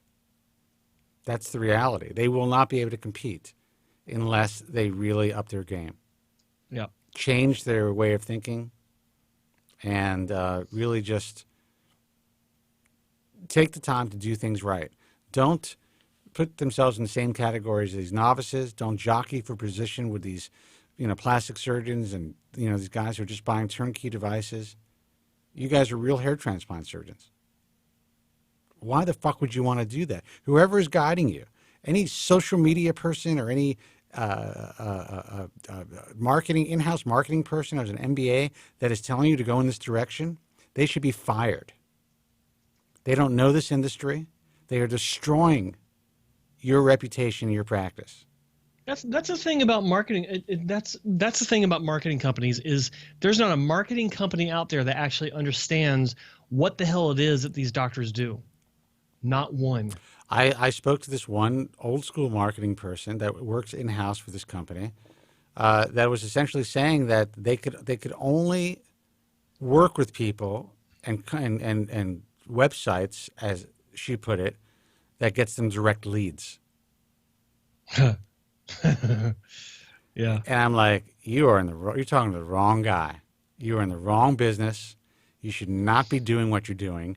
And frankly, I told this particular doctor that he really needs to reevaluate who is around him, because the decisions that are being made for this guy are only going to destroy his practice. I'll tell you, I was talking to one of the doctors, a doctor that has talked to me about coming on board with Hair Transplant Mentor. And what is that again? I'm just kidding. What is what? Oh, I was giving you throwing you a lob there, dude. Thank you. They were talking about being on one of these websites where they are. I won't mention the website, but they are competing against anyone and everyone that's picked up a NeoGraft or SmartGraft or whatever. And we were talking about the return on the investment and the value on the investment. And he told me that the ROI is really good. He's getting about 80 leads a month from this investment of money. And I asked him, I just to take this from your playbook, I asked him, well, what's the value in your investment? And he goes, what do you mean? I said, well, the actual return, is it a real value for you? Because these leads that are coming in, do they even know who the hell you are? Because you're a really good hair transplant doctor. Or are you just one of 30 other clinics that they clicked fill out the consult form or clicked contact us now? Do they really know who you are? Dude, let me tell you. Go ahead. I'm sorry. In other words, of those 80 leads that you got in this past month, and this is where these doctors start perking up their ears, how many of those actually had a consultation, and how many of those did you have to start from scratch educating them, and then how many of those actually had a surgery? And how much money did it cost, even for that, even if you made a single conversion? Yeah. And time and effort of dealing with tire kickers. Essentially, when you go to these websites where everyone's jockeying for position and you become a top contributor and all that shit, it's essentially like the Match.com of cosmetic surgery sites. That's the way it is. You meet a woman on Match.com or any of the Tinder, whatever it is, they have 30 or 40 waiting in the wings. Shit, they got hundreds. They're going from dinner to dinner. They're getting free dinners. They're doing all kinds of shit like that. What do you think these people are doing where they have access to online consultations, where they could have consultations with 100 fucking doctors? Write the same thing. For free. Write the same thing. Waste your fucking time. And then either decide to have surgery or they usually will decide on the cheapest price. That's it. Yeah, almost every time. So you guys are fucking idiots. That's all I'm saying. Fucking idiots. 80 leads, 0 fucking surgeries. That's awesome. 0. So the fact that this doctor would actually say he has good ROI, he doesn't even know what the fuck ROI is then. No, he has no idea, because he's got 2 consultants that are spending their time dealing with these tire kickers that have no idea who they are and are simply looking for price. Whereas if they remove themselves from that environment and were smarter with their time and money, then they would have fewer leads, but those leads would be much more qualified, much more understanding, somewhat educated, and much more willing to say, yeah, I've heard about you guys and you got a good reputation. Let's do this. Or if they utilize those leads, those phone calls, and they were able to convince or just get the information out to 20% of the guys that contact them through sites like that, and say, listen, whoever you choose, just make sure they're part of say the IHRS. I don't know if this guy's an IHRS doctor or not, but the IHRS and the AHLA. And then all of a sudden it perks up their ears. They have people who are actually calling them, and then you have a way to actually educate them right away on who you are and the difference of who you are. These guys, I have never seen, it frustrates me that I have never seen people who have so many tools at their disposal. Like, you can give them the keys to the fucking castle, and they cannot open the lock. They can't even see the lock. It's fucking ridiculous. All right, let's take a call. Hey, man, you're on the air. Who's this, and where are you calling from? Hey, it's Rick from Virginia. How's it going, Joe? How's it going, Spencer? Hey, Rick, what's happening, man? Hey, Rick.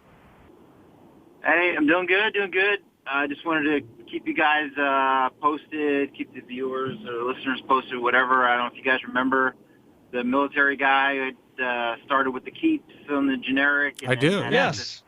Yeah. So I thought about it, and I just decided, you know what? I was like, I'm going to go brand name. So I should have went brand name from the beginning. I know I had access to, free finasteride now, but I was thinking, you know what, I'm just going to, why wait and see if it doesn't work or work well, and maybe have to eventually switch over later. So I sort of took the advice of saying, like, you guys saying, hey, you're early enough that probably wouldn't fuck you up either way, but you never know, you guys aren't doctors, those sort of things. And so I picked up ProScar, and I started for about a week now, just switched over to ProScar. It's going to cost me, $45 a month to possibly save my hair. So I figured, what the hey, I'll just. So you've been on it for a week. You said a week? Yeah. So it's basically, I'm at 13 weeks now total finasteride use, 12 weeks of using the generic stuff from the keeps. I never actually tried the prescription that I got filled at the military pharmacy there. And I wind up just going and out of pocket because the insurance doesn't cover the brand name stuff or whatever, and getting that by quartering the pills and everything, it winds up being about $45 a month to just go brand name since I'm early. So I'm just gonna go that, and I'll keep you guys posted and kind of track with it from that part. But I did. The one interesting thing I wanted to share with you guys was, and maybe this would be like, maybe I fuck myself or whatever, but was I noticed a couple days ago in my sink, I'm kind of looking for the shed, just kind of being aware of it. I didn't really have much of a shed or anything like that before. I wasn't really sure if that's actually what it was, but I saw a couple of hairs in my sink that just looked interesting. We'll just call it that to me. Okay. And so I looked at the hairs in the sink, and they're the base of the hair where like the little bulb is was thicker, noticeably thicker. I keep my hair pretty short. I knew, military, so it's about, I keep it about an inch long anyway. And the ends of the hair were thinner, wispy, and colorless, which would lead me to think that the generic stuff was starting to do something. I didn't really think I could see anything in there, but they weren't all like that. You kind of check the hairs or whatever, but there was like 2 or 3 hairs in there that was, I had to literally put them on, cause my hair's black, so I put it on like a piece of white paper to look at it. I was like, oh, you gotta be fucking kidding me. Look at that. So there was 3 hairs, I would say, in the sink that were, the bottom was definitely thicker. So I think like a reversal of the miniaturization was starting to happen, and hopefully I didn't fuck it up by going brand name. I doubt that would do anything with it, but anyways, I figure I'd keep you guys posted. And I noticed there's not a lot of anecdotal stuff, either online forums or with you guys, of people that go from generic to brand names. The reality is, you just started in the process, and if it was a good generic, then you were getting results, but it doesn't mean you're going to get any different results by switching to brand, because we know that brand is, the real McCoy as well. So I don't think it's going to be an issue. You may start to, and I do think it's actually probably advantageous that you started to notice some degree of shedding before you switched, so that you don't think that it was because of the fact that you switched that you're starting to go through a shed. Right. You know what I mean? So at least if you see a little bit more hair in the sink, you're not going to freak out and say, what did I do? The process had already started because you've been on the drug for a few weeks. So, I just think for consistency's sake, like I said, in the future, you never know with generics or them switching or whatever. So even if I was responding positively to the current brand of generic. At least I know I'm early on, and if I go to the brand and I don't, well, hopefully, unless like Merck goes out of business or something, whatever. But then I don't have to worry don't about say any that. sort of. That's a fucking jinx don't right say there, that. man. That's my biggest. Merck's not going to go out of business, but sometimes I do have this bizarre fear that they're going to be like, you know what, we're not really doing that well with, Proscar anymore. The generic's been out forever. We're not going to manufacture it anymore. That would fuck me up. And it's happened. Right? Oh yeah, it's happened with a few drugs on the market over the years. Yeah. One drug. What drug was that? Was it a stomach medication or a? I think it was a like a heart medication or not Lipitor. Was it Lipitor? I don't know. Whatever it is, it's happened in the past. Yeah. I'm not saying it's going to, but just don't jinx it, dude. All right? I will definitely not. I'm just getting fucking started. I don't want to ruin it now. Well, look, I wouldn't worry about it. It seems like you're fine. You switched over to name brand. It just seems like the process already started for you. Obviously, generic was working, and so now you started that slight shed. At least you're not going to freak out if it continues for a little bit longer, and that's it. Yeah, you made the choice. I don't think so. I feel good about it. Either way, I'm fully prepared for having a slick, worst case scenario, like a slick bald spot in the back of my head because I switched or did whatever. But I feel like I'm responding on some level, so hopefully that won't happen. But I feel good about it. I feel much better now doing this. I think if I went to the free generic stuff that I was thinking I was excited about because it was made in the U.S. and then something happened on that level, then I would be kind of like, oh, fuck, why did I do it, this and that? But I went brand, and I've been thinking about it the entire time. I don't know why I didn't fucking do it at the beginning. I was being a penny pincher. But I'm like, what, $45 to save my hair? It's basically $1.25 or something a day. Like, why would I not pay that to just have peace of mind, right? It's like going out. I like going out for a couple of beers, man. Right. Yeah. That as well. All right, man. Well, listen. We're going to let you go. We're going to call it a night soon, but we have one more phone call that we're going to take. But yeah, man. Listen, I want to thank you for your service, dude, and absolutely, and keep us abreast of what's happening. All right. Yeah, I'll keep you guys posted. All right. Thanks, man. Thanks a lot. Have a good one. Take care. Bye-bye. Yep. Bye. All right, let's take this call. Hey, you're on the air. Who's this, and where are you calling from? Hello. Hello. Hello. Hey, what's up, Spencer? How's it going? This is John from Florida. Hey, John from Florida. What's happening, John? Man? What's up? What's up, guys? How you guys doing? Dude, we really got to get you a new phone or a new connection, dude. I just got a new phone. Let me hear it. Speak. Let me hear it. Sounds bad? It's not bad. It's just there's something off with your connection, man. And the thing is, well, go ahead. Fucking Verizon. All right. So I have a quick question. So you guys know like my situation and stuff, and I remember I called in last time and I was telling you guys that I was gonna go with Dr. Charles. I just had a quick question for you guys. Oh, that's right. So your situation, if to remind our callers, you had surgery with a doctor who was on Dr. Oz, right? Yeah. And the surgery did not go well. No, I did not. And you have been told that the grafts have to be removed in order for you to look normal. That's one of the options, yeah. Right. That was one of the options. Right. Okay, so what's going on now? Yeah, since you brought that up, I had a question. So I've been doing I guess I just because I got curious because before when I would research the doctors, I would just go on your website, The Bald Truth, and I look at the results and stuff. But I got curious, so I went on Google to just I see if other people have, I guess, written reviews on this doctor. So basically, I've read a couple negative ones, but I'm just because I had the people who were writing the reviews were I guess African American, so the hair texture is different. So I don't know if I guess that had to do, but I don't know. I just wanted to see what do you guys think of Dr. Charles? Do you think he's a good? Have you had any complaints about him or anything? Or, yeah, I've had complaints about every single doctor who is a member of the IHRS. I would say, except for. But a lot, or except for one, actually. I'm sorry. I think 2. Like a lot of complaints? 2. No, I haven't had a lot of complaints. If we had a lot of complaints, he wouldn't be a part of the IHRS. Exactly. But the thing is, hold on. Someone's leaving a message on my voicemail. It's Calabasas Calabasas City guy saying that they're not evacuating everywhere now. Can you hear that? I don't hear it. Okay, good. So to answer your question, if you look hard enough, you're going to find complaints about everybody. That's the nature of cosmetic surgery.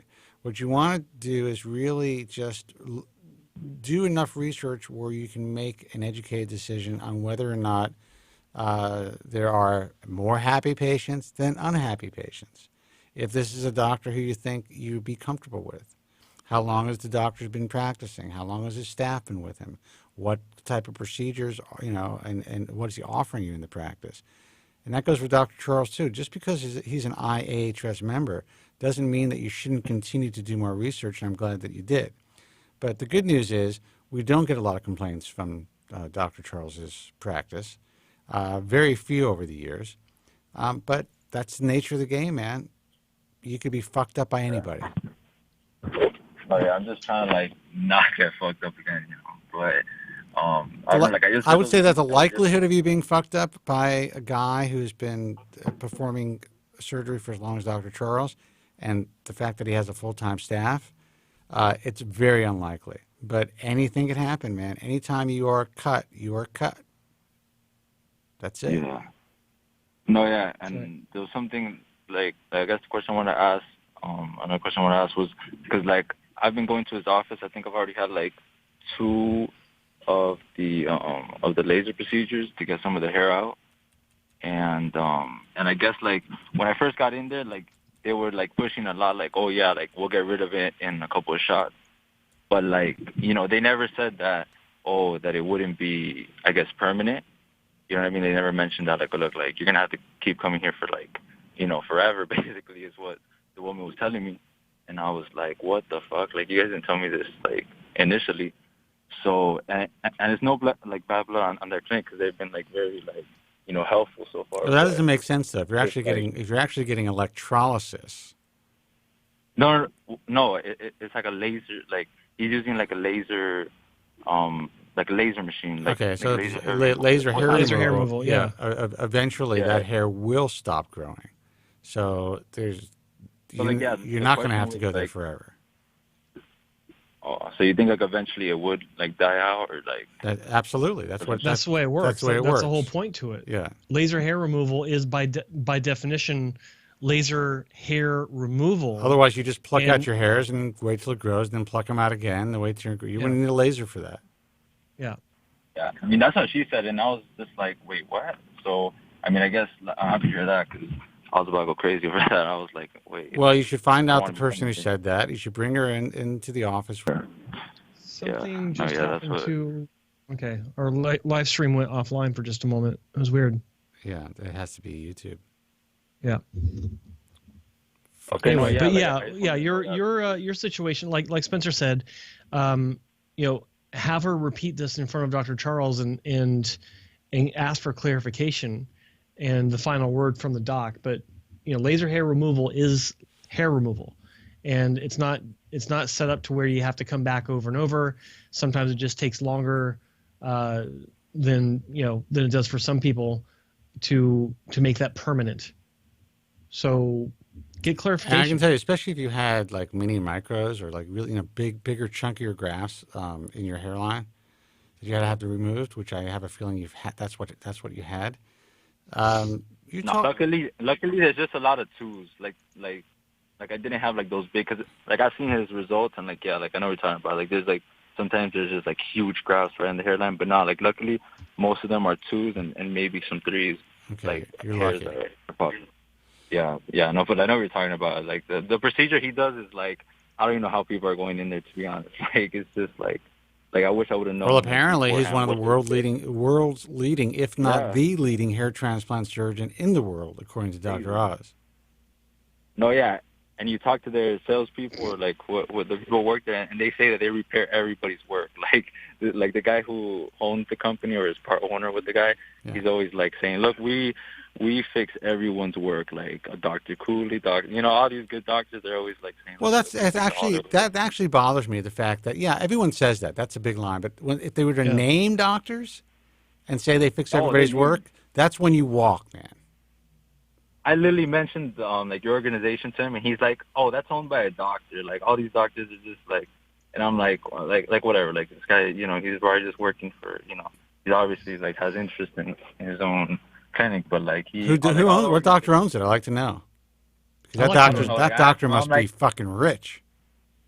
I literally asked him, I'm like, oh, like what doctor owns it? And like, so like, and he couldn't answer me. He just kept saying that like, come back in for a second procedure, blah, blah, blah. But, like, the guy had, like, I don't know, like, it just gets me heated listening to someone like that just, like, Look, I don't know the guy. All I can say is, that I think your story is very compelling, and it's important. Because anytime someone sits you down and says, look, we repair everybody's work, there's a lot of people that do see repair work, and they're going to talk about that. But they should never lead with that. If you ask about a doctor and they say, oh, we've seen his work come in, it's no good, that's a bad sign. People who are listening to this, they need to walk. If someone asks about a particular organization and they don't understand that organization, they're not able to explain it to you in a way that you understand it, you should ask about the IHRS, the ISHRS, what the differences are. If the consultant can't fully explain it, or if they try to diminish either organization, you walk. And that's for the new guys out there.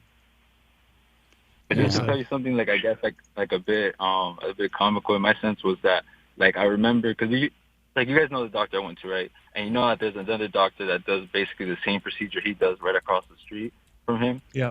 So basically, like, there's a consultant. Okay, like there's a consultant named damn, I forgot his name. Like I know his last name is Cook.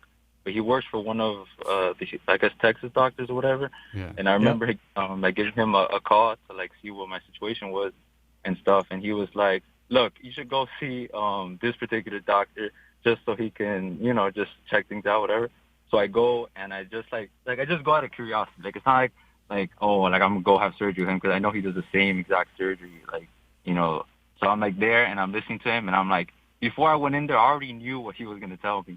Like, he's literally saying, like all these other doctors are telling me, look, like, you need to get the hair removed. You need to do, you need to get it removed. There's no way we're going to work on top of that. So this doctor is literally there saying, like, no, we can work right over it. Like, this guy's procedures, he's just doing the wrong angles. He's doing and I'm literally sitting there like, but you trained this dude. Like, the fuck? Like, how are you telling me this if, like, you guys do the same procedure? Like, but, and then the consultant's there. And he's, like, blowing smoke up the doctor saying, oh, this guy moves the most hair.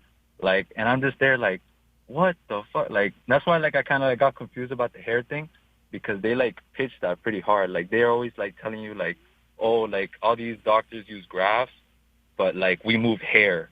And like, it's kind of confusing. Yeah. Dude, it's all it's not even this particular company. It's all a big fucking sham. It's all a big con. Period. There are a small handful of physicians in this industry who are truly doing state-of-the-art hair transplant surgery. And frankly, even a lot of these guys are so competitive that they'll use some of the same sales tactics, even though they can actually produce. They'll still say, oh, so-and-so sucks.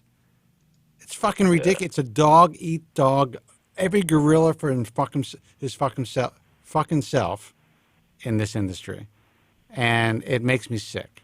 And I'm sorry that a guy like you, who didn't initially do the research you did some research, but...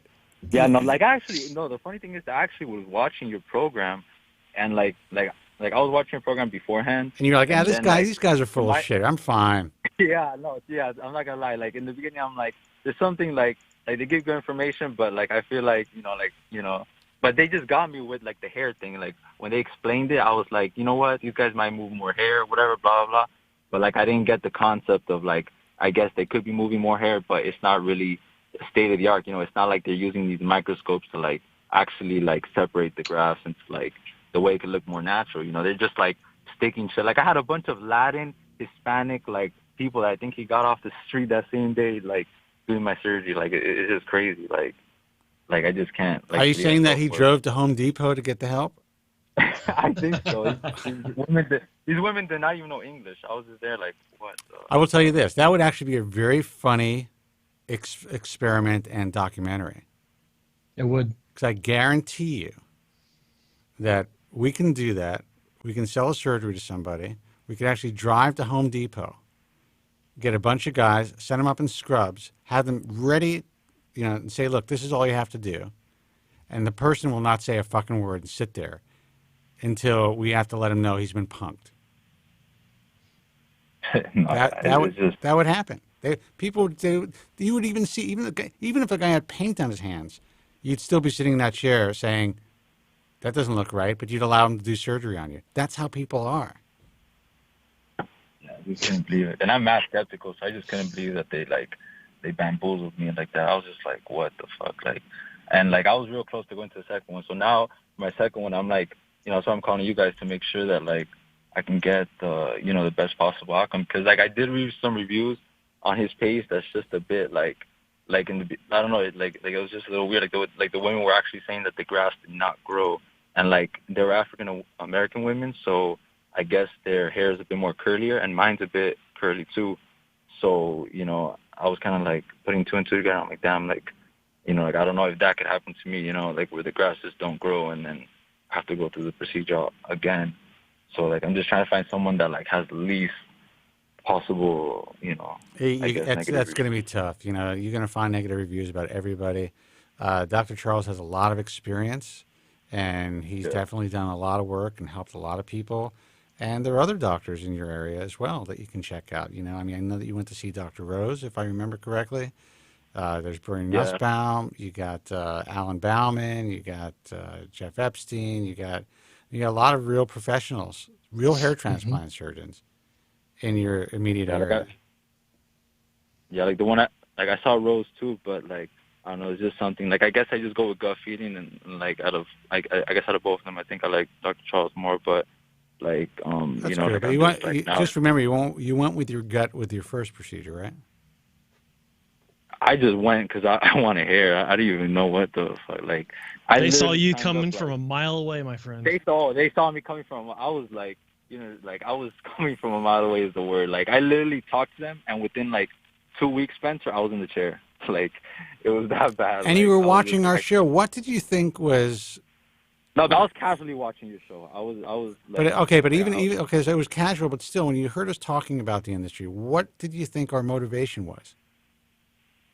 I thought, I just thought that, I don't know, I thought it was a show, to be honest. I just thought it was this guy's just doing a show, my hair loss. That's exactly what it is. I didn't realize, but I didn't realize the importance of what you guys do till after the fact. You know what I mean? I just didn't know, if I would have known, trust me, I would have not gone with that doctor, because now I look at his results and I look at people who go to him and I'm just how the fuck, I'm literally sitting there, thinking about my experience.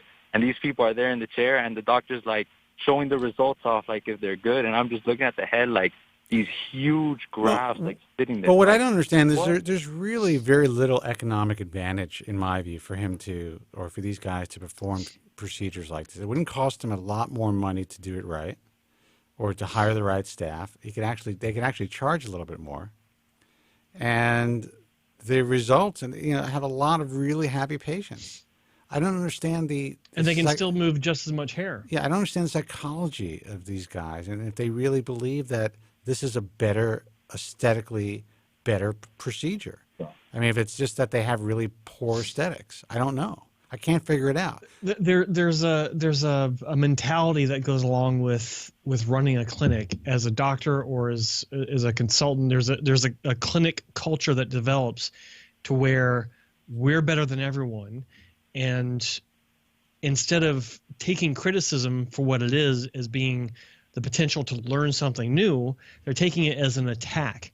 And it's I don't think it's unique to the hair restoration industry, but it sure as hell is prevalent in the hair restoration industry. And it's I mean, how many times have I have I been, or you've been, talking about patient results, and instead of saying, hey, you know what, they're right, maybe, you know, as a doctor, maybe I should improve myself on this, maybe I should learn something new, it's, oh, those guys are just out to get me for some reason, or they're on the, you know, they're on the take. They're on some payroll or whatever it is. Yeah. Look, I have our British friend who, you know, I recently had a little issue with, doesn't like the fact, and is basically said that he's embarrassed that I go out there and I discuss the real issues about the industry, and also talk about the ISHRS on a private forum,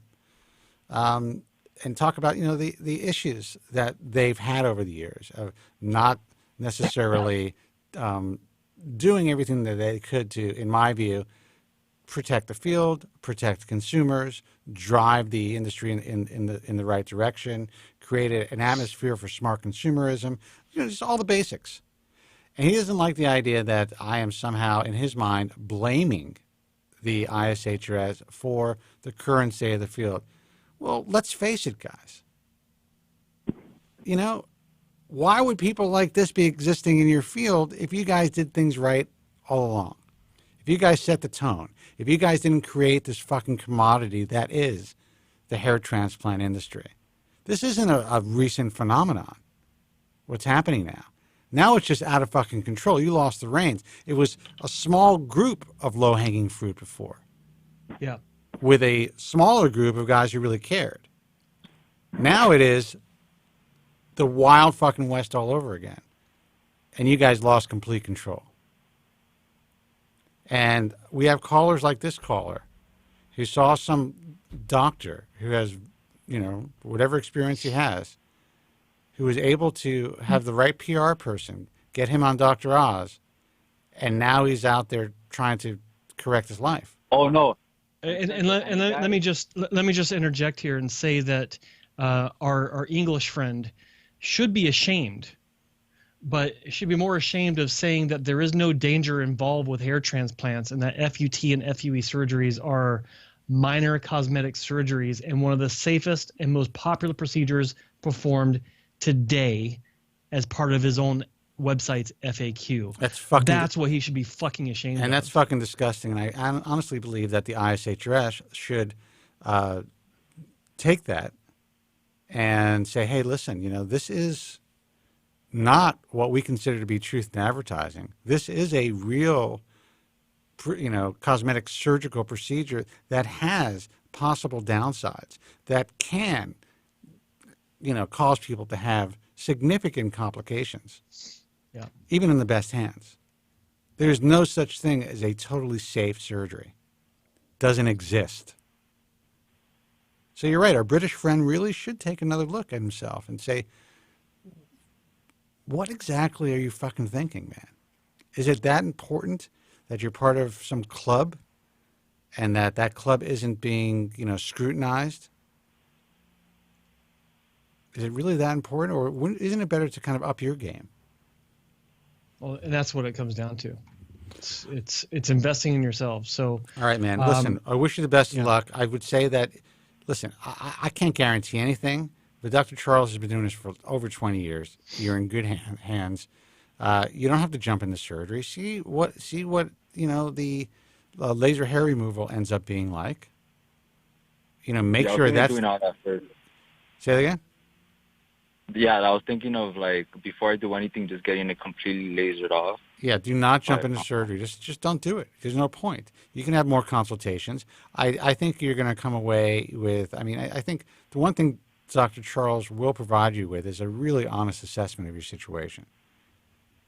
Yeah, no, yeah, he has been pretty honest. I'm just like, you know, like even if I have to go abroad, I guess, like, because I've been looking at other doctors that, like, it might, you know, that might have probably better results, but I'm just like, I think I'd rather stay here just because, like, you get me, like, you know, if something goes wrong and I'm in, like, Canada or some shit, like, I just feel like, you know, it would be worse off than if I'm here, you know, at home. Well, I mean, Canada is, you know, you're still talking about North America. I mean, that's okay. But yeah, I mean, I understand. No, I'm saying, like, I'm so far, like, you get me? Like, I was thinking about, like visiting Dr. Rahal, because I feel like he does like I don't know like it seems he does like very good work actually. Like they all see do. Let me tell you, they all do very good work. They're all members of the IHRS. They're all part of what we do. But the reality is, they all have complaints.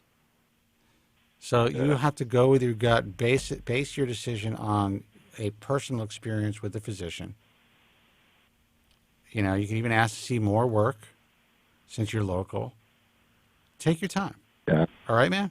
Yeah. Yeah. No, thank you very much. All right, you got it. All right, take care. Bye-bye. Thanks for calling. All right, guys, we're going to call it night. I know we have calls on the line, but you should have called in earlier, because now it's time to go home. That's the way it works, boys. Yeah. So and ladies. So thanks, whoever's on hold, but we are not going to be taking your phone calls at 7:14. But call in next time during the broadcast when we're actually, scheduled to do the show. It's a 2-hour broadcast, so the time was there. So I'm not going to have to unplug the phone because now all the lights are lighting up. That's what they do. Great. Sorry, guys. All right, guys, we're going to call it night. Thank you so much for tuning in. Another great program. Morty, man, I'm sorry I told you, man. 3 dates. If the hand isn't down the pants on date 3, you got to move on because it's nothing but trouble. It's a very simple philosophy, but it's true. It works. It seems oversimplified, but that's just the reality of the game. It is the reality. Website, thebaldtruth.com. We will be putting up archives of the broadcast. I know that our friend from Texas, Texas, right? Asked me when we're going to put up more podcasts. I've been extremely busy. I work I say I work 14 hours a day. I would say I work 14 hours a day. Sorry. I would say you do too. As soon as I get up in the morning, somebody's texting me. I'm dealing with some shit online. I got doctors calling me.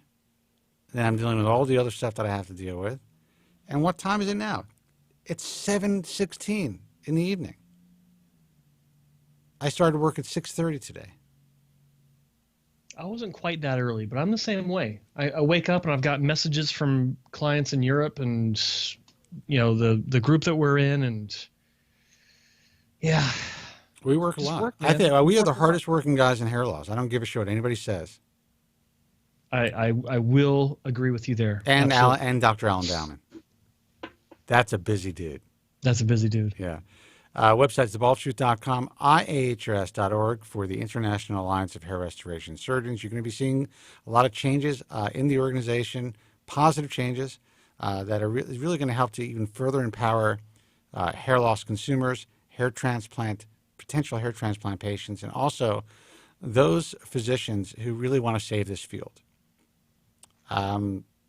There will be some significant changes. We are working on them right now, and it may take another 2 weeks or 3 weeks, but it's all positive stuff. We're also starting a separate arm of the IHRS that's really going to be geared towards, very specifically geared towards truth in advertising. I can't get too into it, but we are working with 2 well-known agencies that are pretty psyched to help us, especially after I presented what's going on, at least in this country, to these agencies. And a lot of misinformation, a lot of false advertising, a lot of blatant false advertising.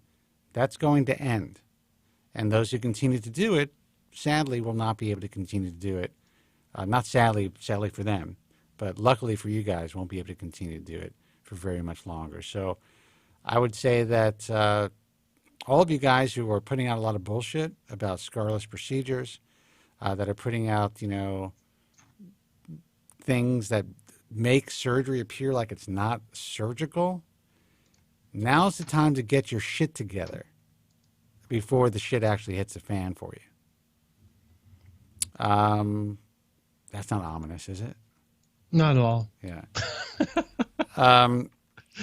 Also, and people are probably asking me, why the fuck do you do this, Spencer? Why is it still so important to you? I don't know, man. I got this crazy prey drive. I can't stand watching this evolve the way that it is and getting calls like we just got from guys who are getting fucked up. I could walk away. I could sell out. I could do whatever the fuck I want. I don't know why. Causes me problems in my relationship. It's because you just care too damn much. It's beyond that. It's a sickness. It's an OCD thing, I think. Could be, yeah. Makes sense. Anyway, but it's an OCD that's helping people. So that's true. Don't misinterpret your own issue. No, I'm not misinterpreting it. It's just what it is. It's caused me a lot of work hours and stress in my life when I could just walk away, let you guys all fend for yourselves, and just, walk off into the sunset.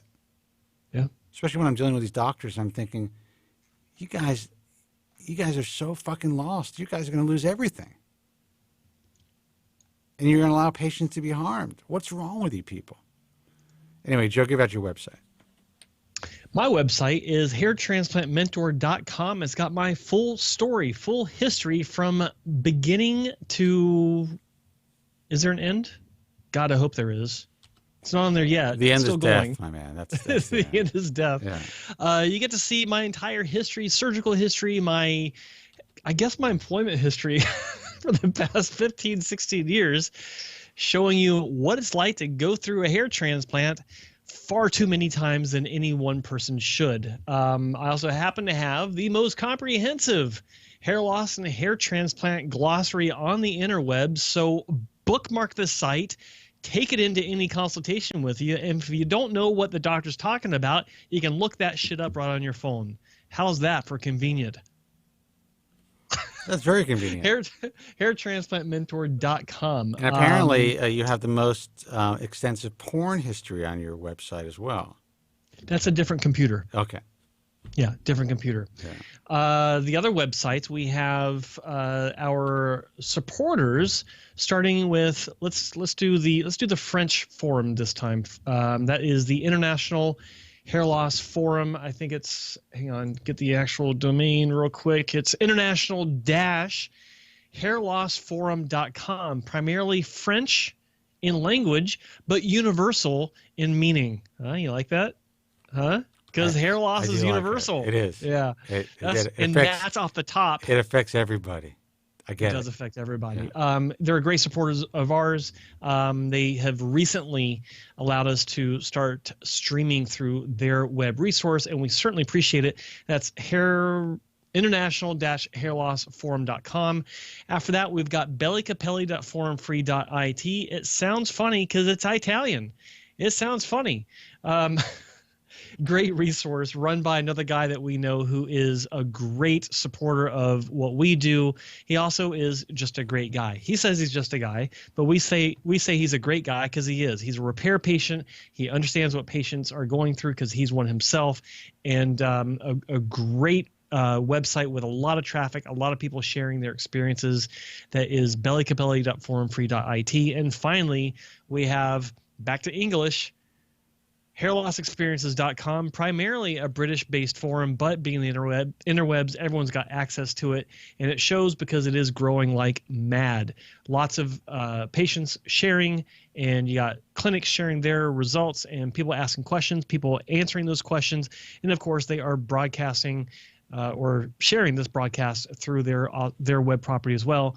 That is hairlossexperiences.com. Why isn't everybody doing it?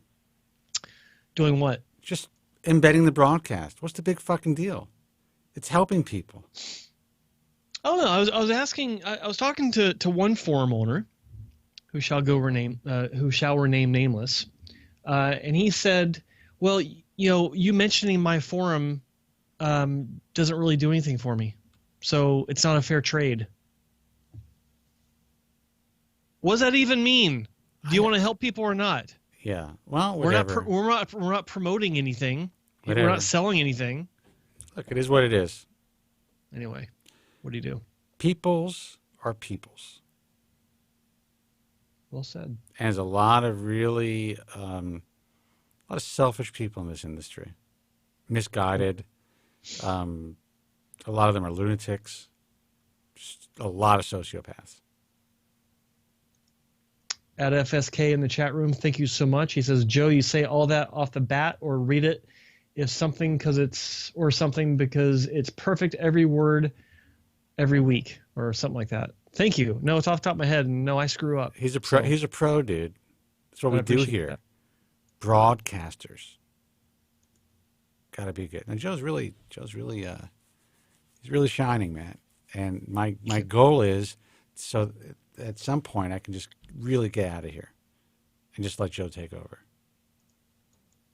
I don't know if I want that. This is not easy. Doing the Joe Tillman version of this is not easy. I can have you and Undercover Doc take over and Andrew Zarian.